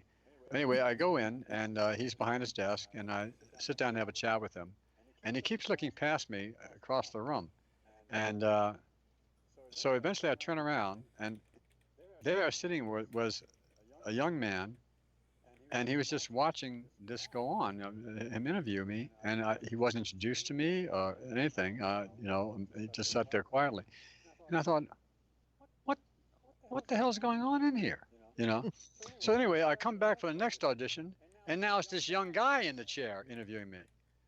And so the first thing he does, I mean, this guy looks like he's 22, 23 years old, I'm like 35 years old, had this vast history of, television work. And he says, so now tell me what you've done. And I went, well, if you don't know what I've done, what am I doing here? And he looked at me like, don't be a smartass with me. And I just said, this interview is over. And I walked out. And when I left there, I went, I've had about enough of this. I'm tired of having other people control my destiny the way casting directors, directors' wives, producers' wives, their input, or network executives' wives often make the decisions. I've been in rooms with a room full of network executives, and I'm auditioning, and I finish, and they go, yeah, no, that's great. Yeah, well, that's good, right? And then one guy says, my wife doesn't like his hair. And nobody will contradict him. All the conversation stops, and the interview's over. And that's showbiz. And it's like, you mean I came in here, delivered an ace performance, and because you want to get laid tonight, or whatever, and nobody wants to contradict you because you're higher on the food chain than they are. It goes that way. Mm. And that's what happens over and over and over again in various forms as an actor. You never know why you're hired. I did one of the first Bud Light commercials playing a bicycle racer. No way. For an aside. Yeah, you can actually see it if you put in Bud Light 1981 bicycle racer commercial. You can actually see that commercial. Also, if you go to YouTube and put in Richard Sarradet demo tape, you see a little collection like 7 minutes long of scenes I did back in the day. Just put together in about a 7-minute version. Another interesting thing about Bob Lazar's house, when Don and I pull up to it, first he's got like a shelter over his driveway, and parked under that shelter in the driveway was his rocket car, which basically is car in the front, rocket engine on the back. Yep. I've seen them. Yeah. Yeah, man. It was like, wow, this is so cool. I want one of these, man. But as you came down the hallway in his house, the bathroom was on one side. On the other side was, I guess, supposed to be his laboratory. But it didn't look like a laboratory. It looked like a set. He had this like 8-foot tall Tesla coil just standing in the middle of the room. And around the edges of the walls were cabinets and counters. But everything was laid out like it was set up like a TV set. And I thought to myself, this isn't a lab. He doesn't do any work in here. This is a set. So the Lazar issue has many layers, Yeah, but you've seen the recent film that was done by Jeremy Corbell. Yeah, absolutely. Did that change? Because were you on the fence with Bob Lazar? Did you go either way with your opinion, whether he was? Well, I think Don and I pretty much have the same point of view. There are things there which make Bob Lazar quite compelling in complex ways. I don't have a final conclusion. I do think, however, this I know, it all didn't happen by accident. And that's the most fascinating part. And I think it's another one of those things where whatever information was being put out, it was being put out by the powers that be for a specific purpose. And I think part of that purpose, not only just to pull spooks out of the shadows and find out who they are, but another part of that purpose, I think, was to mislead other countries into how anti-gravity works. Throw them off track, so to speak. Yeah, because here's what I've learned. I've done extensive reading on this and talking to various physicists and scientists and astrophysicists, is that the Planck equation, the original Planck equation, right? The math on it, there was a thing in those days they used to separate and call it by whether you believe in ether physics or classical physics, right? Tesla was into ether physics, Edison was not, for example. And in Germany, they used to call non-ether physics Jewish physics. So they became Jewish physics and German physics. And it all had to do with how you interpret the Planck equation. And I think the Planck equation, what was then pushed through academia, was a non-productive formulation of the Planck equation that hid within it powerful secrets to anti-gravity and free energy. Planck, you mean P-L-U-N-K? No, P-L-A-N-C-K. Oh, I was close. Max Planck. I was close. Yeah, early 20th century. Right, very close. It's my pronunciation. You got to remember, no matter how hard I work at it, my New Orleans accent still comes to this. Every time I ask a question in KGRA chat, Bill always has to rephrase it for me. Once in a while I'll get it right, but I'll rephrase it for you. This is the thing that I'm also on the fence with this, Rich. The reason is you had individuals like Stanton Friedman that totally discounted and pretty much looked into Lazar's background, the MIT, his education. There was no records, supposedly. That does not surprise me. I totally agree with you. They can make records disappear. That's for sure that the government can do anything they want if they really wanted to.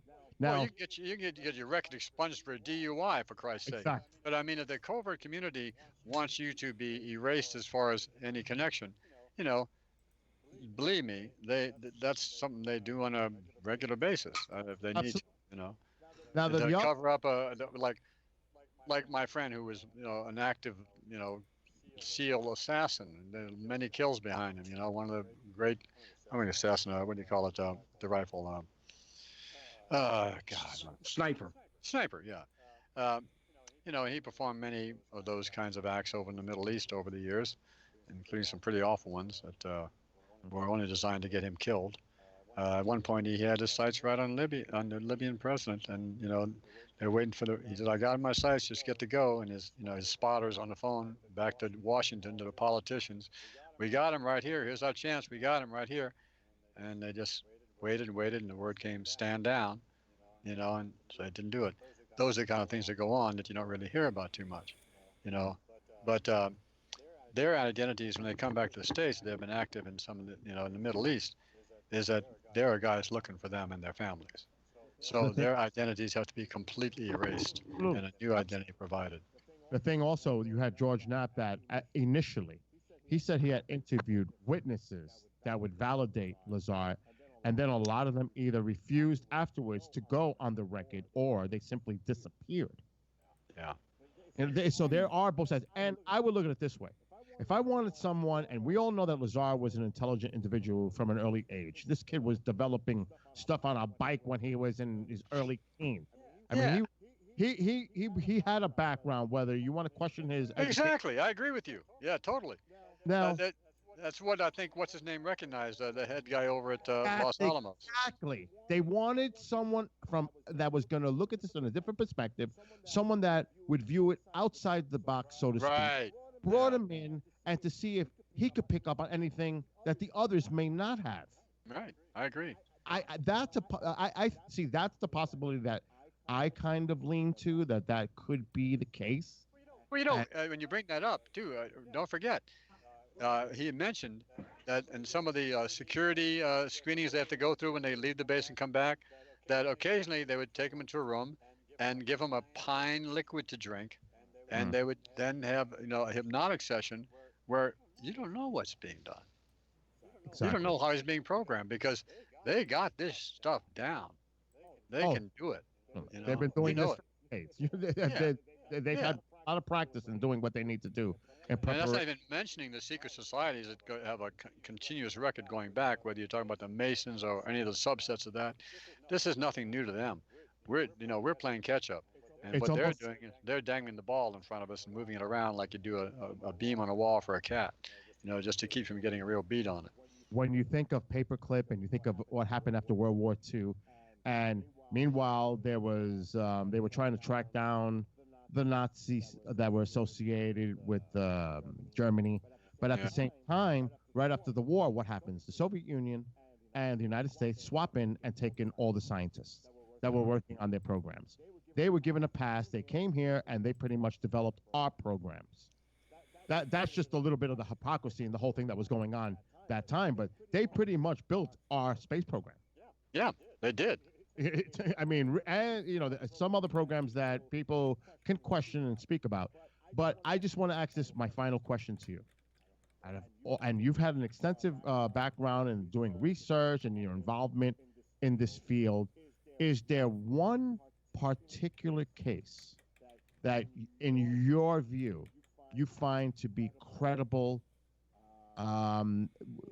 somewhat, and you would say there's something may really have happened in this case? As far as like the military-industrial complex, or you mean just UFOs? We could talk. I mean, you can go all over because you could talk about all the facilities that had intrusion in their airspace or above. Well, I think like all the intrusions on the nuclear weapon bases up, Minot and those cases are pretty compelling. That there is some force on this planet, and it may even be a human. Quite naturally, I lean a little bit towards Walter Bosley's interpretation.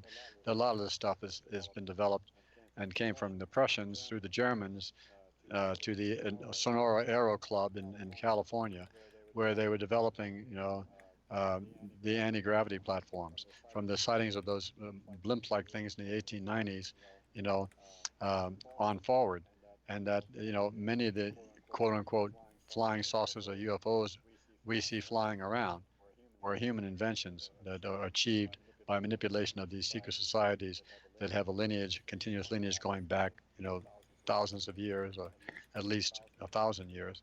And I think that's evident in Da Vinci and some things like that, or these uh, medieval paintings with, like the Annunciation, with the beam from the saucer shining on Mary through the window, with the little guy in the background, the shepherd, staring up at it, with the dog looking up at it, as if they're saying, you know, we understand this. This is how it happens. Or when, Jesus ascends into heaven on Mount Hebron, you know, and the angel says, he will return as you see him go. And he rises into the air and disappears into the sky. Now, he didn't have to do that, because when he achieved, I think, total mastery of his being in the physical plane. And that was why he opened the door for the rest of us, in a sense, in the Western world. I mean, there are people who say, and there are records actually in India of this Jewish Yeshua, studying and visiting various Buddhist monasteries, and they have their written recollections of him and their oral recollections passed down through their teachers of this visit by this being. Now, it interesting to me is that Edgar Casey reflects a lot of this. He talks about this simplistic tale of born in a manger and fleeing to Egypt is really not accurate. The Essenes, of which Jesus was a member. The Essenes were another group like the Pharisees and the Sadducees. Only the Essenes had a quite radical different view. It really wasn't radical. It is the original Judeo-Christian, I think, tradition. But the Pharisees and the Sadducees, with the Roman Empire, had been seduced by power and control in their positions. And this guy, this Yeshua guy, this very simple, direct talking, and yet incredibly powerful and sure of himself young teacher, was really throwing a monkey wrench into the works. When the Roman Empire took control of the Catholic Church, because it worked better since so many people were converting to this message of peace and love, right? They just co-opted it, and then that's where we have the Roman Catholic Church. They imposed a Roman-like metastructure on it, just like you had the emperor and the centurions, and in their structure, the church created a pope, the cardinals, the bishops, and the priests. That was their hierarchy. And I think that began is probably a compromise that Yeshua allowed to happen, because man has to evolve and fight his own battles for the species. But the fact that Christ represents a state of consciousness that this entity we know as Yeshua entered in and was able to maintain that state of consciousness, and that the reason he was in a cave and not in a noisy room at the inn was because the environment for him to maintain this pure state of consciousness as he entered into the physical form required a whole host of beings who were there, not visible to us, and maintaining a perfectly balanced and peaceful birth time, so this baby could come in and maintain its consciousness. A little bit like they refer to in Dune, when Aaliyah is born, the baby. She's born with memories of being in the womb and consciousness. Yeah, I think. I'm sorry. It's sort of like that. So it's just sort of like that. That Christ, that Yeshua, was coming to complete his final incarnation here, and open the door, so to speak. The door being the door to Christ consciousness, which the door is love, pure love. Love everything, as the two commandments say. Yeah. Love the Lord thy God, which is creation, with thy whole heart, thy whole mind, thy whole soul, thy whole strength. Love thy neighbor yourself, and maybe, eventually, you'll connect and you'll be able to be where I am. And as says John, he says, where I go now, you cannot follow me, but I go to prepare a place for you, so that where I am, you may be also. That place is a state of consciousness, of pure love, which dissolves all barriers between creation. So to me, that's the Christ journey. And the gross misinterpretation of Revelation as being some kind of battle on the field of Armageddon is something we are creating by our group thought. because I think the real description that John gave in Revelation was a transformation that takes place within the human form. And that brings me to a good question that Twin Crow asked a little while back. What do you think about demons and angels? What they are? What do you think of? I think that's how it was asked. If I got that I right. think it's a whole panoply of things. Yeah. I think that demons and angels are entities. Perhaps some are, it's just a broad description. Just like you say, extraterrestrial. Well, which extraterrestrial? What, demon originally, of course, as you know from the Greek, did not have a negative connotation. I mean, when Plato and Socrates and Aristotle talk about demons, they're not talking about horned devils. They are talking about what we would consider muses. And the word amusement comes from that. Your inspiration, your guides. That's what the interpretation was, and it's very obvious when you read Plato. If you read his dialogues and the conversations that are in there, and including the conversations about Atlantis, you realize that at that time that was a very sophisticated society, but there were more sophisticated societies much earlier than the Greek society, the remnants of which were carried forward and passed through the Greek culture. I think you were right on point, Richard, when you talk about interpretation. Yeah. There is one indication for me personally, Ezekiel, the wheel within the wheel, that I find fascinating. And if there's any type of correlation that could be made as a possible sighting, a witness, I think that would be the case. We talk about the return of Jesus, and then a lot of these fundamentalist groups are all, rushing to Israel and get ready for the big final battle, and they're actually praying for it, which I find to be bizarre beyond belief. I love the word, by the way.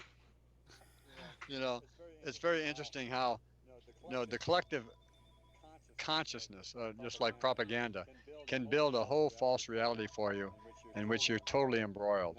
And that's what and then by the group effort, it becomes a probability, and then it unfortunately becomes a reality, because we are free to choose. But the power of group mind can, force things into manifestation, and our attraction and fear compels these sort of fundamentalists to see heaven and hell in a very black and white light, and things are very physical, like Jesus is going to suddenly appear, and and there's going to be this big battle, and then the dark force will be sealed up for 1,000 years. All that stuff, it's just a completely wrong interpretation, and most of it came out of a 19th century movement called dispensationalism, started by a Scottish minister, and he actually changed Bible words, and then when the Bible was reprinted, they liked the changes he made. And this guy was in prison while he was doing it. One of his followers, one of the Scottish minister's followers, and he annotated the Bible, and then they reprinted the Bible as if his annotations were the original text, and it took hold during that period in the late, when industrialism reached its most kind of separating us, making us hourly slaves to wages. The whole big business runs the world kind of thing. It's practical for big business. They want things metered. All that kind of brought about this sort of rebellion against, just like the late century Romanticism in England. As the Industrial Revolution grew, by the 1850s, 1860s, the Romantic poets who loved nature and talked in very kind of mystical ways about it, found themselves being kicked aside by this new result of the industrial age. And you can see a change in the poetry. By the time you get to the Victorian poets, you see poets like Matthew Arnold, feeling this, as he says in this great poem, the retreat of faith, like the water retreating from the shores. This poem, Dover Beach, and that we didn't have something to substitute for it yet. That we were just like, what's the line? Are we on a field of ignorant armies that clash by night? That this sort of a demoralizing, reductionist materialist view of the world was such let's say, a monkey wrench into the natural relationship with nature that inspired the mystical poets of the Romantic era, which were inspirational and noble, as opposed to the Victorian poets, who were kind of cynical or lamenting the loss of that that ethos. Well, I know I'm getting far afield. no, you know what, though, Rich? I think that religion is probably the monkey wrench for disclosure. I don't think a lot of people. I don't think a lot of people can handle it. Mhm. I don't either. First of all, there've been integrity, purity, self accountability, um, openness. It's these values, as we see around us today, are up for sale. And that's what I say when there's two golden rules. One is treat people the way you want to be treated, and the other one is he who's got the gold makes the rules. And right now we've been in the he who's got the gold makes the rules period, and hopefully over mankind's period and through this period we're in right now, we have to separate that out for ourselves and make our individual decisions. It's like the current resident of White House. There's some things he's doing. You go, well, that's good. Well, that's good. But then you step back and go, well, next minute, one thing he's saying, something you go, yeah, that's good. And then he steps on his dick. Oh, excuse me, that's no longer. No, you're on ERRT Radio. You can say that. Yes, Richard, yes. No, I'm sorry. Yeah. But you know what I'm saying? It's like it gets so confusing. I can't put any faith in the man because there is no integrity there, Right. other than his own concerns. You have to have that consistency. Yeah. If you have a message that you truly believe in, you're going to go with that message, and there's a complete consistency right down the board. Well, it's also I've not seen it. transparency too, because if you look at everything they've got locked up in the Vatican vaults, it would be nice. Oh, absolutely. Had access to Absolutely. it. So By the way, on that note, I heard an interview on KGRA, and I'm sure you know it, about the woman who wrote American Cosmic. yes, Diana what's her name? Pasulka? Pasulka, yeah. Yeah. Pasulka. Yeah. I heard her talking about, and boy, when I hang up, I'm getting that from Kindle. I want to read that tonight. Which one is it? American Cosmic. Yeah. Coming from a Catholic background, what she has done in that book sounds remarkable. Yes. It's a book I'd like to have written. I'm trying to get on with Don. I'm trying. I've been messaging and doing my thing, so we'll see. Well, he's got to read the book first. I'm going to read the book. Yeah. too, Yeah. you know. And I got to call Don anyway because I just booked Micah Hanks with Don March 8th. Oh wow. Wow, far Cool. out. Good, Yeah. good. Well, listen, guys, I've got to actually run because Alejandro Rojas is buzzing me. I got to get his show ready for the air tonight. But Richard, Charles, Ronald, and of course Amanda, who just left. It was wonderful being with you for a few moments. And Richard, you do tremendous work with Don Ecker. It is a great honor and privilege and just a great point to be your friend and to get to know you. And Well, the feeling is mutual, Bill. I think what the work you guys are doing with KGRA is absolutely fan-freaking-tastic. And the amount of work you put in is astounding to me. Wow. You're greatly appreciated, my friend. well, you have a great night to you and your family, and I'll talk to you on Saturday night. Well, I get a paycheck every week from KGRA and from Donald Ecker, and it always says the same thing: 0.00. Hey, no taxes, right? Right. Yes, it's tax free. That's right. Tax free. There we It's go. non-profit. What I like to do, Non-profit and yeah. tax-free. one of the things that Don and I have always enjoyed, and is the fact that by not recruiting people to advertise on our show, we don't have any interruptions, Right. except for the break, so that we can, really maintain control of the show during about sponsors not liking what we say or don't say, and we have total control of the show. Well, that's the thing is the questions are more Yeah, important than the answers. Yeah. The questions is where our growth comes And from. I love your take on the metaphysical idea, and then of course you mentioned you have dealt with telepathy stuff, and I have also as well. And so we got a few things in common, which I think would be a good fit for a good conversation. Yeah, we can have a good discussion on Yeah. that, and with Paul Radin's material, the researcher, and I see telepathy not as the old-fashioned drawings pictured it like lightning bolts coming out of your head going to somebody else's head. I just see it as like removing the barrier between your mind and other minds. Yeah, exactly. Like I learned that with Dadaji, and if you give me a moment, I'll give you a very quick personal experience I had with Dadaji that really brought this home to me. Yeah. Or do you want to save that for another show? Oh, you can.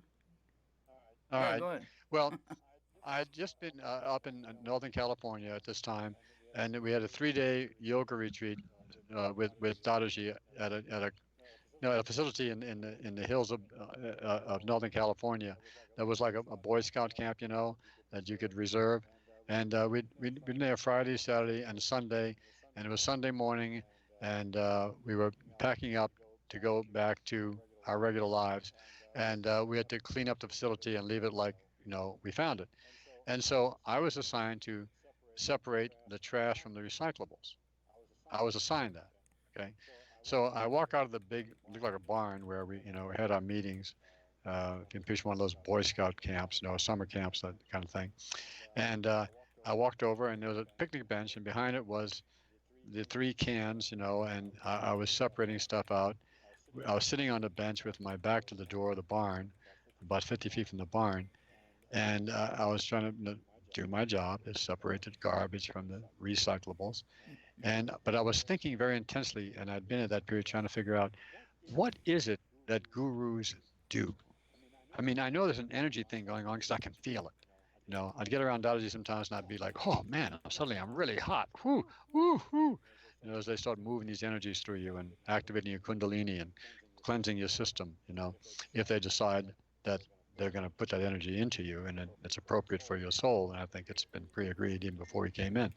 So I'm sitting there going, what is it that gurus do? And just then I hear a voice from behind me, and it's Dadaji. And he says to me, "Ah, Richard, I see you do the work of a guru." And without a millisecond of hesitation, I went, "What, sort through people's garbage?" And he looked at me, and he smiled, and he walked on. Hmm. And it was like, boing. That's what I tell you. He had the most profound effect on you with the simplest statement. Mhm. And then, of course, what I realized is like, how'd he know I was thinking that? And then I realized, hearing something from Ram Dass when he was working with his guru, and Ram Dass started repeating something that Ram Dass was saying, Richard Alpert. Hmm. And Albert had the same question. He said, "How did you know I was thinking that?" He says, "Well, I knew it wasn't my thoughts because I wasn't thinking." Hmm. Interesting. So, see, that's what the goal of meditation is achieve that kind of stillness.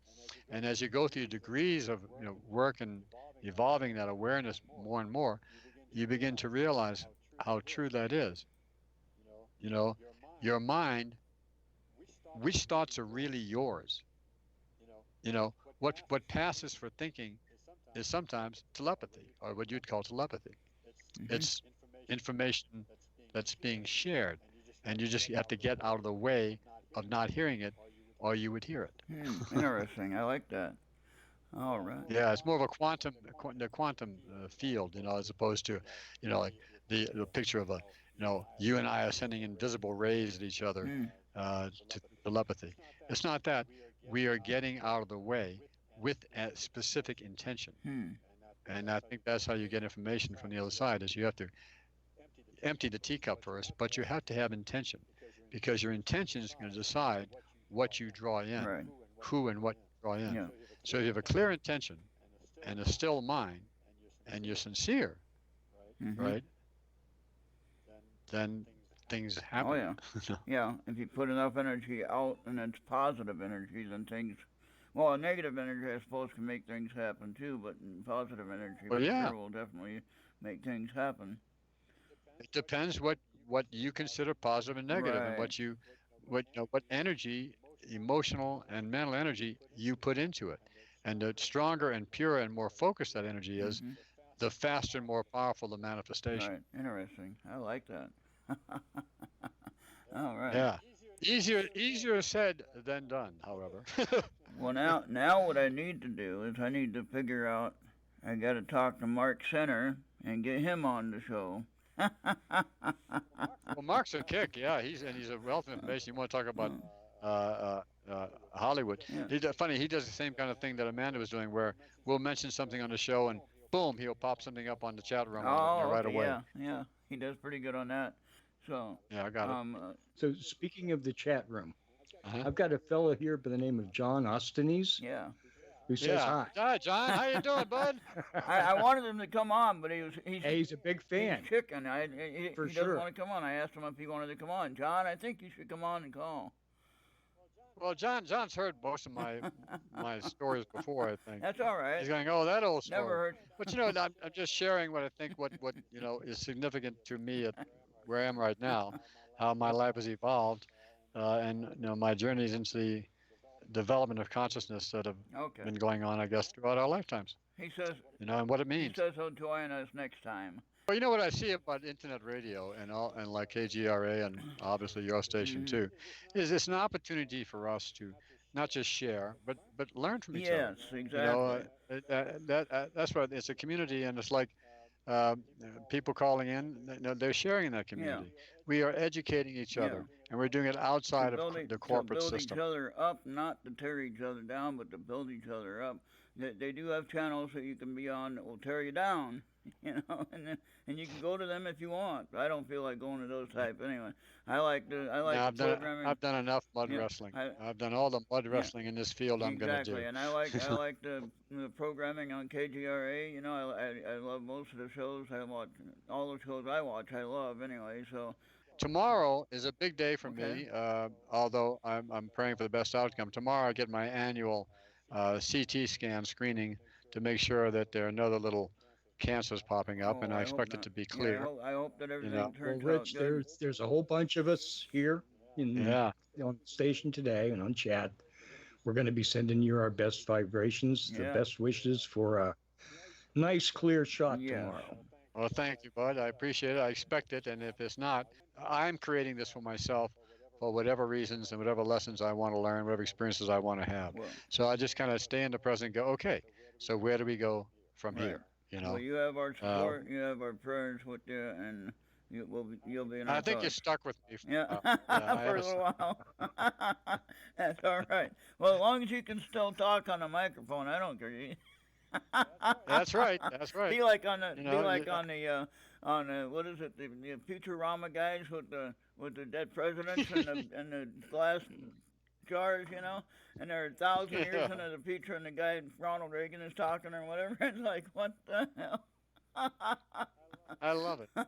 Like one of the writers for The Simpsons lives a couple of doors down from me. Oh, there you go. And he's such a smart guy. Oh, yeah. And actually, they named a character after him on The Simpsons, Dr. Frink. Oh, his name is John Frink, and he's been one of the writers for many years. He just lives like across the street from me, door up. And some of those Simpsons episodes are just absolutely brilliant. And you talk about commentary on society, it's just brilliant stuff. All right, good deal. There's so much stuff hidden there if you're listening. Yeah. So anyway, Leah, let me get going here. And God, this has been so fast and so much fun. Of course, I feel like I dominated the show with my You're fine. loose lips. No, you're supposed to. But it's been a real honor and a privilege to have you on. And outstanding. And I'm glad. Well, thanks for inviting me. You're really. welcome. And Charles, really pleasure to meet you and too. thank you to Andy. Thank you to Andy for connecting us. He's the one that really got us connected. So. Yeah, thank you, Andy. There you go. All right. You have a great night. Well, we'll talk to you next time. I certainly will. All right. Okay. Bye-bye, Take care, Richard. guys.